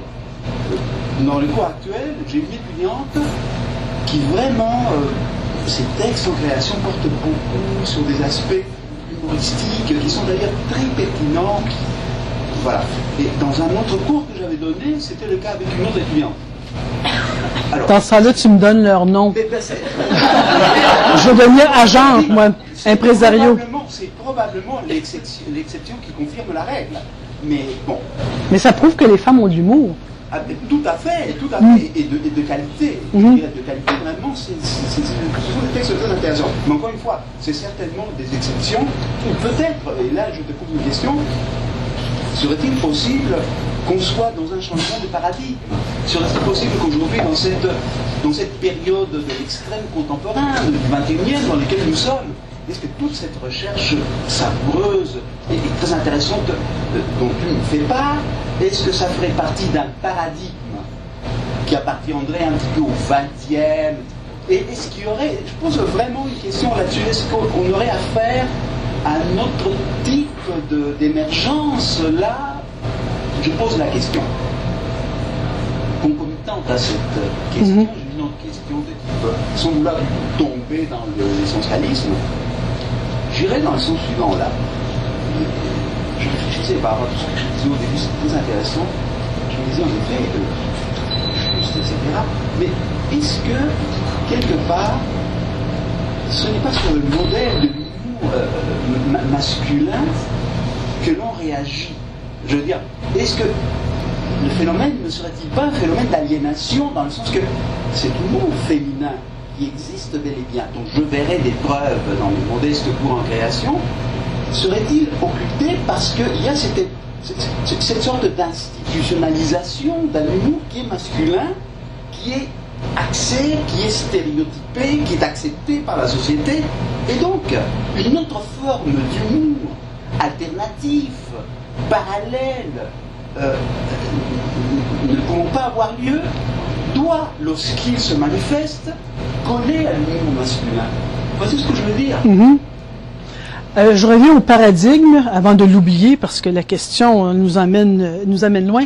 La première partie de ta question, le paradigme, je dirais que l'hyper-contemporain et la mouvance dont tu parles, c'est sûr que ça raccroche l'humour du côté des études plus culturelles que littéraires. Et c'est peut-être un des problèmes de l'humour, parce que pour expliquer l'humour littéraire, il faut passer par l'humour sur scène, ou en tout cas pour mesurer la différence, ce qui fait que je dirais, on trahit un peu la littérature jusqu'à un certain point. Mais pour parler d'une mouvance générale, d'un changement de paradigme, je dirais que j'en suis pas convaincue parce que les études sur l'humour sont encore victimes de certaines résistances universitaires, de certains préjugés universitaires aussi. Ça, c'est sûr. Moi, je travaille sur l'humour. Si tout le monde sait ce que c'est que l'humour, alors finalement, tout le monde sait ce que c'est, puis tout le monde pourrait écrire ce que j'écris. Oui, là, je caricature un peu, mais c'est un peu ça, là, vois-tu? Parce que tout le monde sait ce que c'est écrire, tout le monde sait. Mais quand on arrive déjà avec les distinctions humour, ironie, ah là, c'est autre chose. Le rapport avec le rire, le comique, ah, ça, c'est autre chose. Mais d'une façon générale, je pense que chaque personne pense savoir les tenants et les aboutissants de l'humour. Ce qui fait que, d'un point de vue universitaire, on sent encore une résistance par rapport à ce champ-là. Et je le verrais plus dans les champs des études culturelles, plus spécifiquement que dans le champ des études littéraires. Mais moi, c'est le texte littéraire qui m'intéresse, entre autres choses. Donc, ce paradigme dont tu parlais, moi, je le contourne. Pour ce qui est de la deuxième partie de ta question, la question de l'humour masculin qui se pose en modèle contre lequel les femmes peuvent réagir, je comprends bien? Dans quelle mesure il occulte la possibilité d'un humour autre que celui-là? Parce qu'on part de la base qu'il n'y aurait qu'un seul type d'humour. Moi, personnellement, je m'ennuie beaucoup avec l'humour masculin. Et je suis plutôt sensible au contraire. Parce que ça m'arrive souvent, d'ailleurs, je préfère la plupart du temps parler plus avec des femmes qu'avec des hommes. Ça, c'est mon problème. Mais je rigole beaucoup plus avec des femmes qu'avec des hommes. Donc, je me dis, dans quelle mesure il y a un humour là qui est occupé, parce que c'est institutionnalisé. Mais c'est le mot-clé, c'est le mot institutionnalisé, parce qu'il y a un humoriste à un moment donné qui racontait, puis moi je trouvais ça épouvantable, quand quelqu'un est en train de percer, là, un étudiant qui sort de l'école de l'humour et tout ça, il y a une équipe qui est chargée de penser et de figurer dans quel créneau il pourrait aller.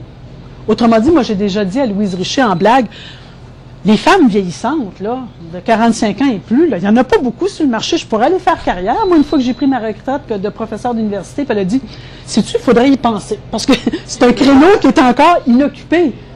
Les mamies sur scène, il n'y en a pas. Il n'y en a pas encore. Donc, je blague à peu près, presque pas. Je suis un petit peu sérieuse. On ne sait jamais ce que l'avenir nous réserve, mais il y a vraiment une étude de créneau. Alors, ce qui dit créneau, ça veut dire qu'il y a une équipe qui est payée pour penser à la configuration générale de l'humour au Québec. Je veux dire, je parle pour le Québec, là, je ne peux pas parler pour la France, mais à la configuration générale de ce dont doit avoir l'air les spectacles d'humour. Alors, à partir de ce moment-là, la question de l'humour masculin se pose, puisqu'il y a beaucoup plus d'hommes sur les scènes officielles, comme on peut le constater. Mais jusqu'à quel point est-ce que les femmes se moulent à ça? Ça, je dirais que c'est dangereux, parce que là, c'est comme si on disait, il y a un humour qui est universel, et il y a l'humour des femmes, ce que je disais en entrée, mais en même temps, cet humour-là des femmes est obligé de se tailler une place d'abord sur une scène où il va y avoir un humour universel, c'est-à-dire masculin, tu comprends, pour ensuite s'imposer. Et ça revient à la question que Madame posait. Si on va vers les humoristes canadiennes-anglaises, elles vont beaucoup plus loin dans tout ce qui est fait féminin. La physiologie féminine et tout ça, les problèmes menstruels, l'amnésie, il n'y a aucun tabou, beaucoup plus que les humoristes québécoises. Est-ce que c'est la force du nombre qui fait qu'on a l'impression qu'elles vont plus loin? Peut-être, parce qu'elles l'ont, la force du nombre, bien sûr. Hein. Une proportion francophone-anglophone dans le pays, elle est ce qu'on sait. Donc, ça, il y a un mouvement qui se fait, ça prend du temps, mais moi, quand je vois des femmes comme, enfin, Nabila Ben Youssef se hisser sur la scène du Théâtre Saint-Denis, et là, imposer vraiment quelque chose de très sensuel, très osé par rapport à la culture dont elle émane, là, je me dis, là, on est en train d'ouvrir des portes et on est en train d'entendre autre chose, enfin. Est-ce que j'ai répondu à ta question? Merci beaucoup. Et ça me semble pervers, cette institutionnalisation-là. Comme vous disiez tout à l'heure, j'ai noté ça parce que je trouvais que c'était génial. Il faut savoir que quelqu'un est drôle avant de le trouver drôle, mais c'est exactement ça. Au final, je sais pas, on divise l'humour en graphique avec des points de table. Oui, c'est à peu près ça. C'est assez pervers, puis ça me fait penser à une humoriste, écrivaine, comédienne des États-Unis. Là, il y a toute la question de l'humour à la télé qu'on n'a pas abordée, mais Tina Fey, qui a commencé avec l'impro, Saturday Night Live, puis Dirty Rock maintenant, qui a écrit une espèce de recueil de mémoires, recueil autobiographique qui est paru récemment.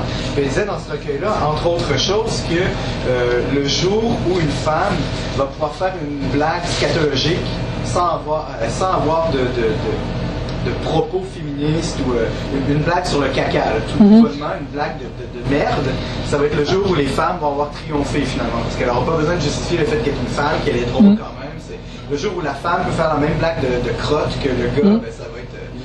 on va avoir atteint un équilibre, mais ça serait impossible avec dans le milieu qui est très compartimenté. Mais j'ai envie de vous raconter une anecdote. À un moment donné, je vais vous la raconter d'ailleurs, je n'ai pas juste envie. À un moment donné, on m'avait demandé de diriger un numéro de la revue Arcade, d'écriture au féminin. Alors, on m'avait donné le champ libre, alors j'avais dit, ça va s'appeler Le Dernier Tabou.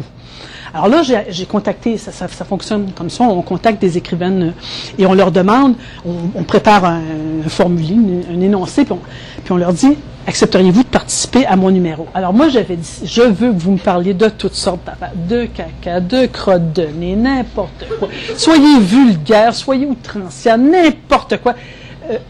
Brassez la cage. Alors là, j'avais des réponses, des choses extraordinaires, et même qu'il y avait une féministe dont je tairai le nom, qui avait dit oh, moi j'aurais le goût de te parler d'une féministe, mettons, qui aimerait ça se faire dominer sexuellement. Puis il y en avait une autre qui dit moi j'ai une perversion, je pourrais en parler. Là, je me dis ça va être extraordinaire, mais ça va être extraordinaire, ça va être extraordinaire. Ben, une à une, ces femmes-là se sont désistées. Parce que là, c'était trop engageant. Le dernier tabou, là, c'est elle qui se l'était mis à elle-même, le dernier tabou. Elle s'était mis des limites, ces femmes-là. C'était clairement comme ça. Alors qu'elles avaient le champ libre, elles ont dit non, il y a un certain degré que je ne dépasse pas. Donc, quand on parle justement de caca, tout ça, c'est ce que j'appelle l'humour de salle de bain, là. J'avais une hypothèse là-dessus. C'est une hypothèse qui m'a été suggérée par une femme qui était mère depuis peu longtemps. Elle dit, Lucie, tu sais, quand on a les mains dedans à longueur de journée, ça nous tente pas d'en parler pour faire rire le monde. Je me dis, bon, peut-être que c'est ça, c'est que dans ce rapport-là, il y a des barrières, si on veut, mais il y a encore des tabous, puis ça en est un. Mon humour de salle de bain, même, il y avait un exemple, alors que je faisais des recherches il y a quelques années, il y avait une pièce de théâtre qui avait été présentée à Montréal qui s'appelait WC, WC, là, et c'était 4 femmes dans une salle de bain. Alors là, je me suis dit, bon, il va se passer des affaires. Mais non, le seul personnage qui parle de caca, c'est le gars qui vient faire le ménage. C'est tout. Le reste, c'était de la danse. C'était très intéressant. Évidemment, la pièce elle-même était intéressante, était assez audacieuse, mais d'un point de vue symbolique, je me disais, ben non, c'est pas encore aujourd'hui qu'on va entendre parler de caca. Par les femmes, je veux dire. Il y en avait une improvisatrice, Sophie Caron, il y a une dizaine d'années, elle était très anti-cathologique, puis elle se gênait pas, puis c'en était une qui était masculine au niveau de son humour. Donc, il y en a eu, je sais pas qu'est-ce qu'il y en a, mais si je peux faire un commentaire là-dessus en improvisation, je suis un peu ça, puis j'en fais aussi, puis ça me fait penser à l'humour alternatif. Ce que j'ai remarqué en improvisation, comme à la Ligue universitaire, il y a une femme par 7 gars. Mais à chaque fois qu'on essaye de monter quelque chose, parce qu'on est plus lent pour monter l'humour, parce que c'est plus complexe, tandis que l'humour, c'est plus, comme vous l'avez dit tout à l'heure, comme des punchs. Alors on se fait tout le temps couper, on n'arrive jamais à... Donc, 2 personnes humoristes, une femme et un homme, la femme n'arrive jamais à builder son punch parce que ça prend plus de temps, puis on se fait un peu... En tout cas, ça, c'est expérience personnelle que... Mais vous savez que Marie-Vonne Cyr, elle dirige une équipe d'improvisation dans un cégep au Québec et elle a changé le règlement. Elle oblige qu'il y ait un nombre égal de gars et de filles dans l'improvisation. Sans ça, ils n'improvisent pas. Justement parce que... Et ça c'est en soi, c'est féminin. Vous savez, c'est comme un peu les femmes qui voient une offre d'emploi. Si elles pensent qu'elles ne sont pas totalement qualifiées pour l'emploi, elles ne vont pas postuler. Le gars, lui, peu importe qu'il ait les compétences ou pas, lui, il se dit, ça va être au patron, l'odieux, de me dire, non, tu n'es pas qualifié. Alors, c'est comme si les femmes se disqualifiaient elles-mêmes. Oh non, je ne suis pas capable de faire de l'impro. Elles n'y vont même pas. Alors, remarquez que je les trouve très courageuses. Moi, je ne serais pas capable de faire de l'impro, ça c'est sûr. Mais il reste qu'il y a de ça aussi. Elle s'extrait. Non? C'est parce que c'est ce que vous veniez de dire, finalement. Quoi? Je suis pas capable de faire de... Non, c'est vrai. Tu viens de dire ce que tu venais de dire. Je la comprends pas. Excusez, Inscrivez-vous même si vous pensez que vous n'avez pas les compétences. Ah, OK. Ah, merci. Merci beaucoup. Merci. C'est vrai, ils ont peut-être besoin de quelqu'un comme moi dans le créneau, on ne sait pas, ça leur en prend. Mais c'est vrai que je ne l'avais pas compris, je suis fatiguée, excusez-moi. L'adrénaline est redescendue. Pour revenir à la marde,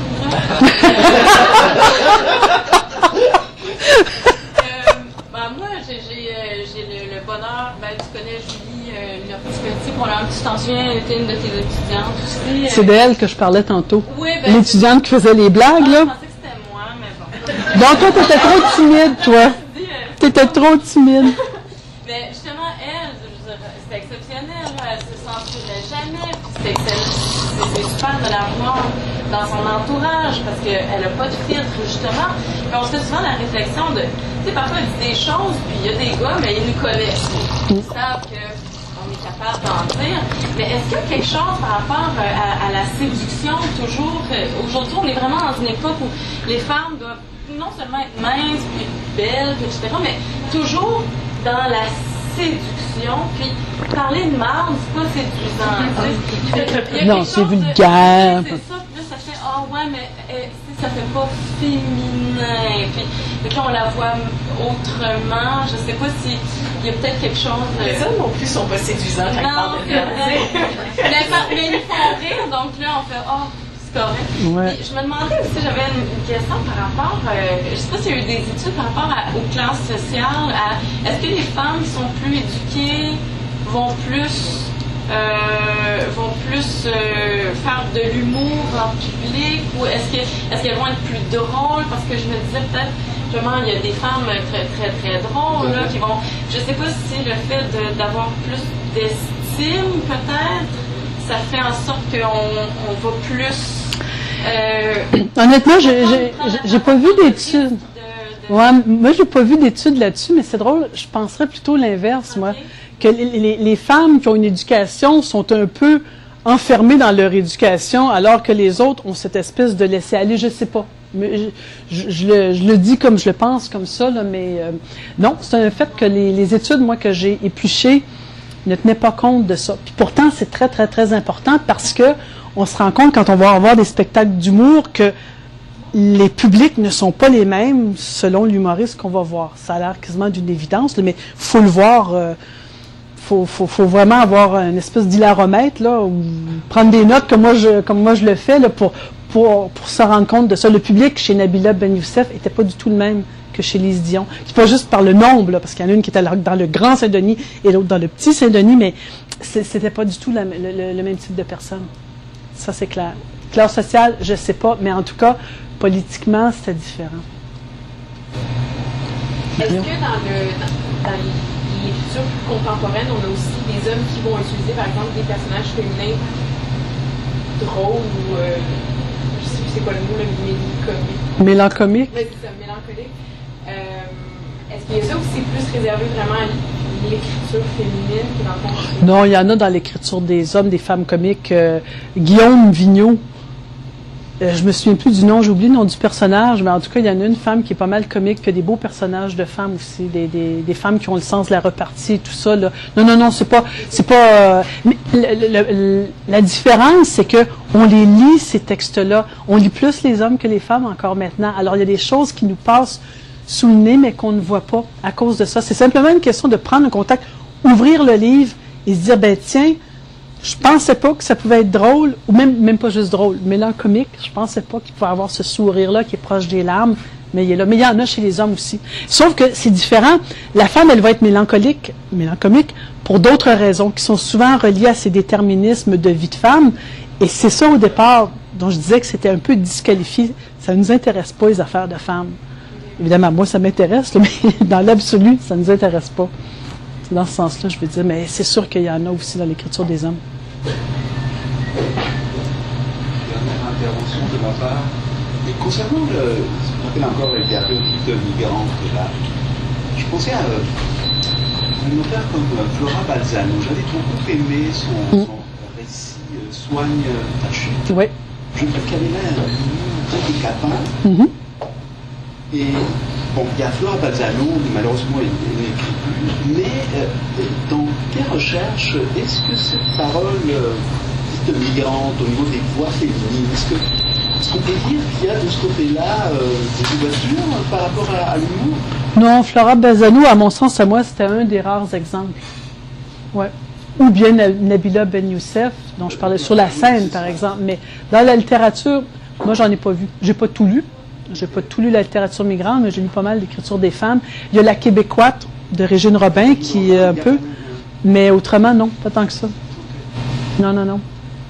Ça va être plus concentré sur, et c'est pas à toi que je vais apprendre ça, là, sur la question de la filiation et de la nouvelle génération qui est entre les valeurs de la culture de départ et les valeurs de la culture d'arrivée, tout ça, mais de l'humour par rapport à ça, la distance, parce que ça prend une distance, je ne l'ai pas vu souvent, à part chez Flora Balzano. Et un peu d'ironie, en fait, beaucoup d'ironie triste chez Monique Bosco, dans Un amour maladroit, mais ça remonte pas mal, ça. Ouais. Mais ça, là, on est dans l'ironie. Mais il faudrait que je le relise maintenant, c'est drôle, tu me fais penser. À la lumière de ça, je pense qu'on pourrait ce livre-là en particulier, pas le reste de sa production, mais ce livre-là, on pourrait l'entrer dans la mélancomédie, les mélancomiques. Je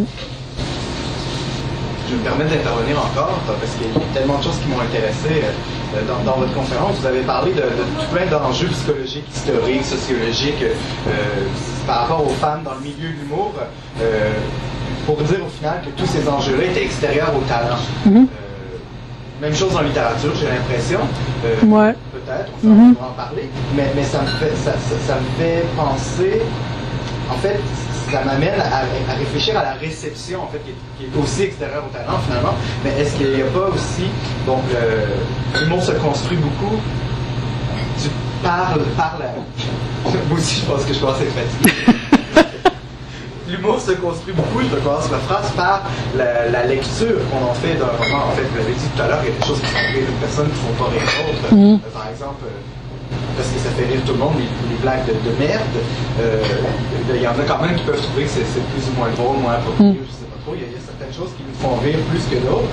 Et puis, bon, vous avez dit une phrase qui était magnifique. Est-ce que c'est encore drôle s'il faut y travailler pour rire? J'ai beaucoup aimé ça, de vous entendre poser cette question-là. En fait, il n'y a pas de réponse, mais au final, ce que ça dit, c'est que le texte soit drôle ou pas, il faut qu'on le perçoive comme étant drôle pour qu'on le trouve drôle. On l'a dit tout à l'heure, mais si on ne sait pas que c'est supposé être drôle, si on ne sait pas que les femmes peuvent être drôles, comment est-ce qu'on peut rire? Il y a comme un cercle vicieux, encore une fois. Oui, absolument. Mais c'est pour ça que des fois, je me dis que le texte littéraire, c'est vraiment une gageure parce que j'ai pas le contact avec l'auteur. Le pacte de lecture, il reste écrit, c'est un pacte à l'écrit, alors que l'humoriste, c'est clair, il est là pour me faire rire, ou elle est là pour me faire rire. Si je ris pas, là, c'est mon problème, parce que je suis dans une salle où je devrais normalement rire. Alors que pour le rapport avec le texte, là, c'est autre chose. Puis, c'est pour ça aussi que l'humour littéraire, je pense qu'on en a plus souvent qu'on pense sous les yeux, mais on le voit pas. Puis je veux pas dire, évidemment, quand je parle d'humour littéraire, il faut faire attention. Je disais que c'est pas compatible avec la claque sur les cuisses. Là, on se tape pas sur les cuisses de rire, puis on part pas à rire tout. Mais il y a cette espèce de sourire-là, juste dans les allitérations, quelquefois, les figures de style, les images qui prennent place là, dans le texte, puis qu'on s'imagine, là, on se représente la scène. Donc ça, c'est sûr que ça fait travailler, mais en même temps... je prends par exemple Raymond DeVos. C'est fatigant d'écouter Raymond DeVos, là. Parce que quand on écoute ses monologues, ses anciens monologues, il y a des images, il nous amène à quelque part, puis là, il construit des métaphores, il joue avec les mots, là. Alors, on n'a pas le temps, on se tape pas sur les cuisses, on n'a pas le temps, on est trop occupé à écouter. Puis ça, je vais vous donner, un exemple. Dans le spectacle de Lise Dion, que j'ai vu, qui m'a déçu, dans les 40 minutes où elle n'a pas parlé de sa grosseur, il y avait le retour de la burqa et il y avait un sketch très bien senti sur la femme vieillissante qui est dans le foyer, là, et que ses enfants ne vont pas voir. Puis elle dit carrément, ceux là parmi les gens là, qui ont encore de la visite, c'est parce qu'il leur reste de l'argent. Moi, j'en ai plus. On m'a dit, les gens ne viennent plus me voir, c'est pas payant. Bon, mais ça, là, ces moments-là que moi, je trouvais fort, parce que là, il y avait tout un travail social, il y avait une critique en arrière de ça et tout, les gens riaient beaucoup moins. Beaucoup, beaucoup moins. C'était pas à cette heure de terre, là. La dame à côté de moi, j'avais peur pour elle. Là. Je me suis dit, le cœur va pas tenir, ça n'a pas de bon sens. Elle était roulée à terre. Mais pendant ces deux sketchs-là, ça paraissait que là, il fallait que ça tourne dans la tête, comme ça. Puis c'est pas pour rien qu'à un moment donné, moi, j'avais trouvé ça tellement drôle. Il y avait à la télévision, vous savez, les galas de l'humour et tout ça, ce soir-là, c'était marqué spécial humour songé. Autrement dit, ce soir-là, on avait des sketchs où là, il était question de quelque chose qui allait nous faire réfléchir. Alors, quand on est rendu obligé de spécifier que là, ça va être de l'humour songé, là, ça sera pas facile, là, faites attention, là, écoutez bien, là, c'est parce qu'on a perdu de vue, je trouve, moi, l'essence même de l'humour. L'humour, c'est intelligent, par définition. Alors, l'intelligence, c'est pas reposant. Je sais pas si ça répond à votre question.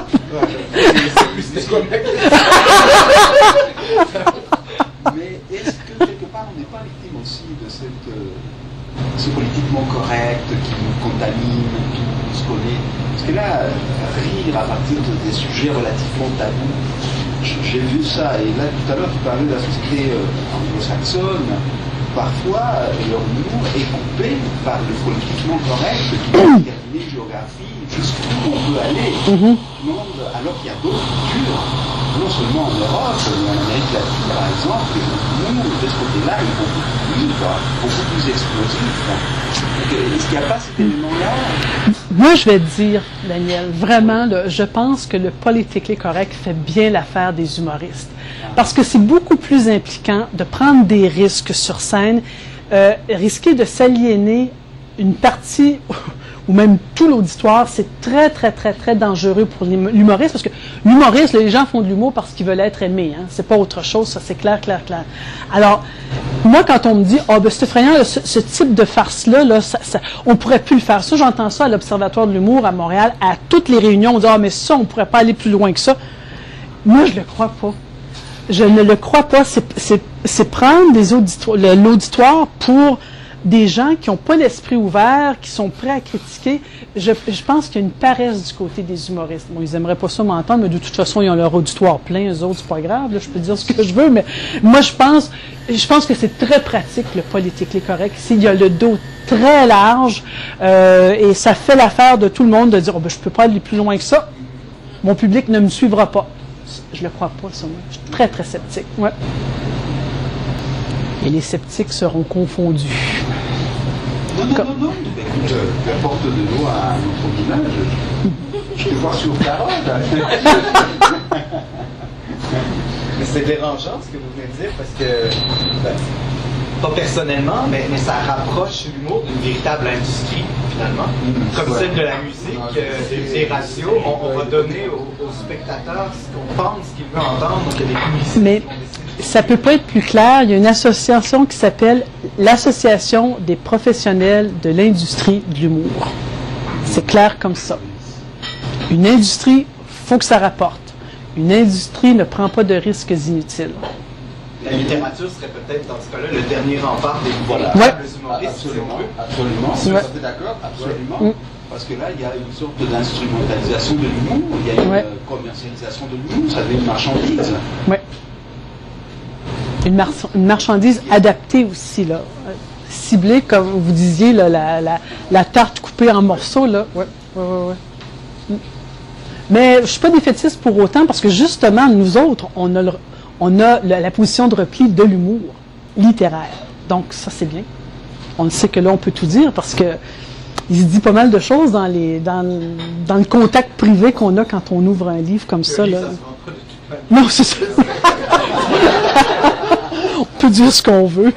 Mais c'est vrai, les humoristes, hommes et femmes d'ailleurs, vont beaucoup plus loin dans les livres que sur scène. Moi, j'ai pris plein de notes, j'ai envie qu'on continue à discuter. Mais vous savez, on peut continuer à discuter, vous et moi, pour obliger tout le monde à écouter si le monde veut s'en aller. Mais je vais vous poser une dernière question dans ce cas-là. On revient encore à ce que c'est l'humour, finalement. Vous avez dit l'humour, au départ, c'est intelligent, c'est humour d'esprit, c'est pas nécessairement facile. Puis, vous avez parlé, bon, le titre de votre conférence, c'était les mélancomiques, donc cette présence, une dimension triste ou mélancolique dans l'humour. Vous avez dit tout à l'heure que peut-être que dans la tristesse, il y avait du rire et que dans le rire, il y avait de la tristesse quand même, tout ça. Et ça m'a fait tout de suite penser, vraiment immédiatement, par exemple, à la pièce de théâtre Les Voisins de Claude Bisaya, qui est une tristesse infinie, en fait, mais qui est extrêmement drôle en même temps. Je trouve ça très intéressant, cette dualité-là, qui serait peut-être, je ne sais pas, à la base de l'humour, peut-être littéraire ou l'humour en général. Oui. Mais c'est parce que les Voisins reposent aussi beaucoup sur une mécanique de l'absurde. Hein. Puis ça, c'est intéressant parce que dans la littérature des femmes, j'en ai pas vu beaucoup. Il y a un côté très pragmatique à l'humour des femmes. Je dis pas qu'il n'y en a pas du tout, mais l'humour absurde, il n'y en a pas beaucoup. Donc, pourquoi est-ce que c'est plus volontiers utilisé par les hommes?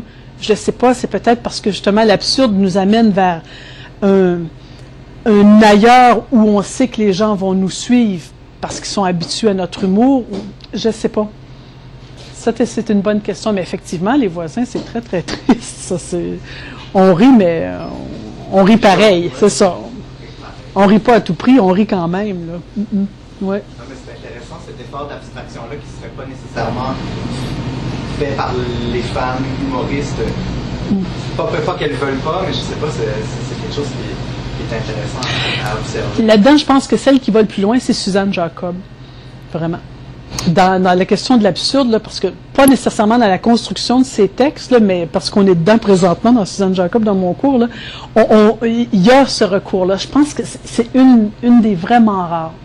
C'est-à-dire jouer un peu avec les significations de phrases pour qu'on se dise mais qu'est-ce que je viens de lire là? Ça marche pas, là. Il faut que je recommence à lire pour saisir le choc qu'il y a en arrière de cette phrase-là.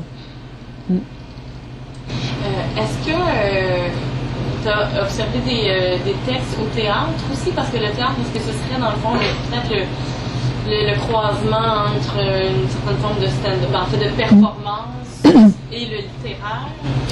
Il y en a, oui, il y en a de l'humour sur scène, mais en théâtre. Sauf que c'est des pièces qui sont pas très jouées. Parce que j'avais fait un article là-dessus, là, puis j'avais relevé des titres.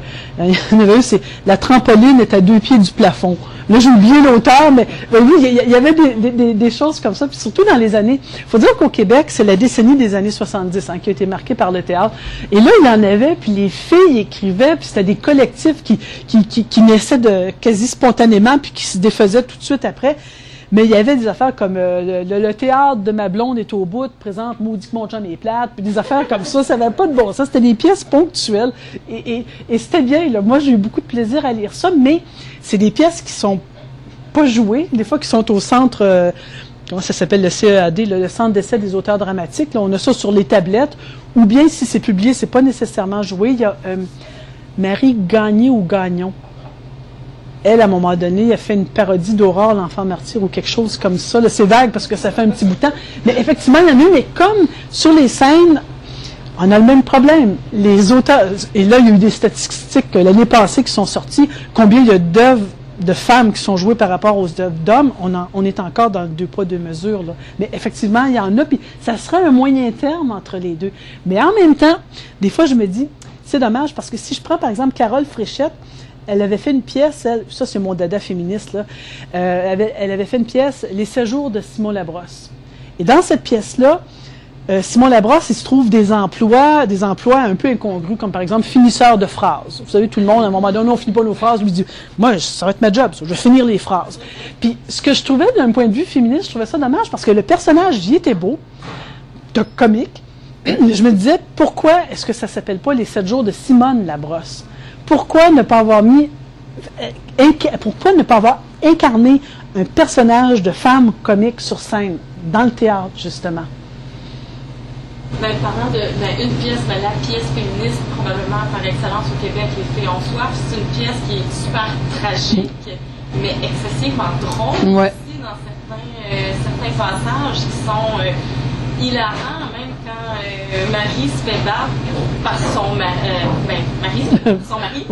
Mais tu sais, il dit tu t'es encore rasé le tour de bras avec mon rasoir, puis de folle. Mais c'est méchant, c'est violent, mais en même temps, c'est un peu drôle. Mais il y a quelque chose. Non, mais c'est le mari qui est complètement loufoque. Puis il y a plein de moments, peut-être justement, Milan, pour reprendre le c'est vrai. Milan comique, il y a cette douleur-là, cette tristesse-là, mais en même temps, il y a le rire qui est là, un peu comme comic relief.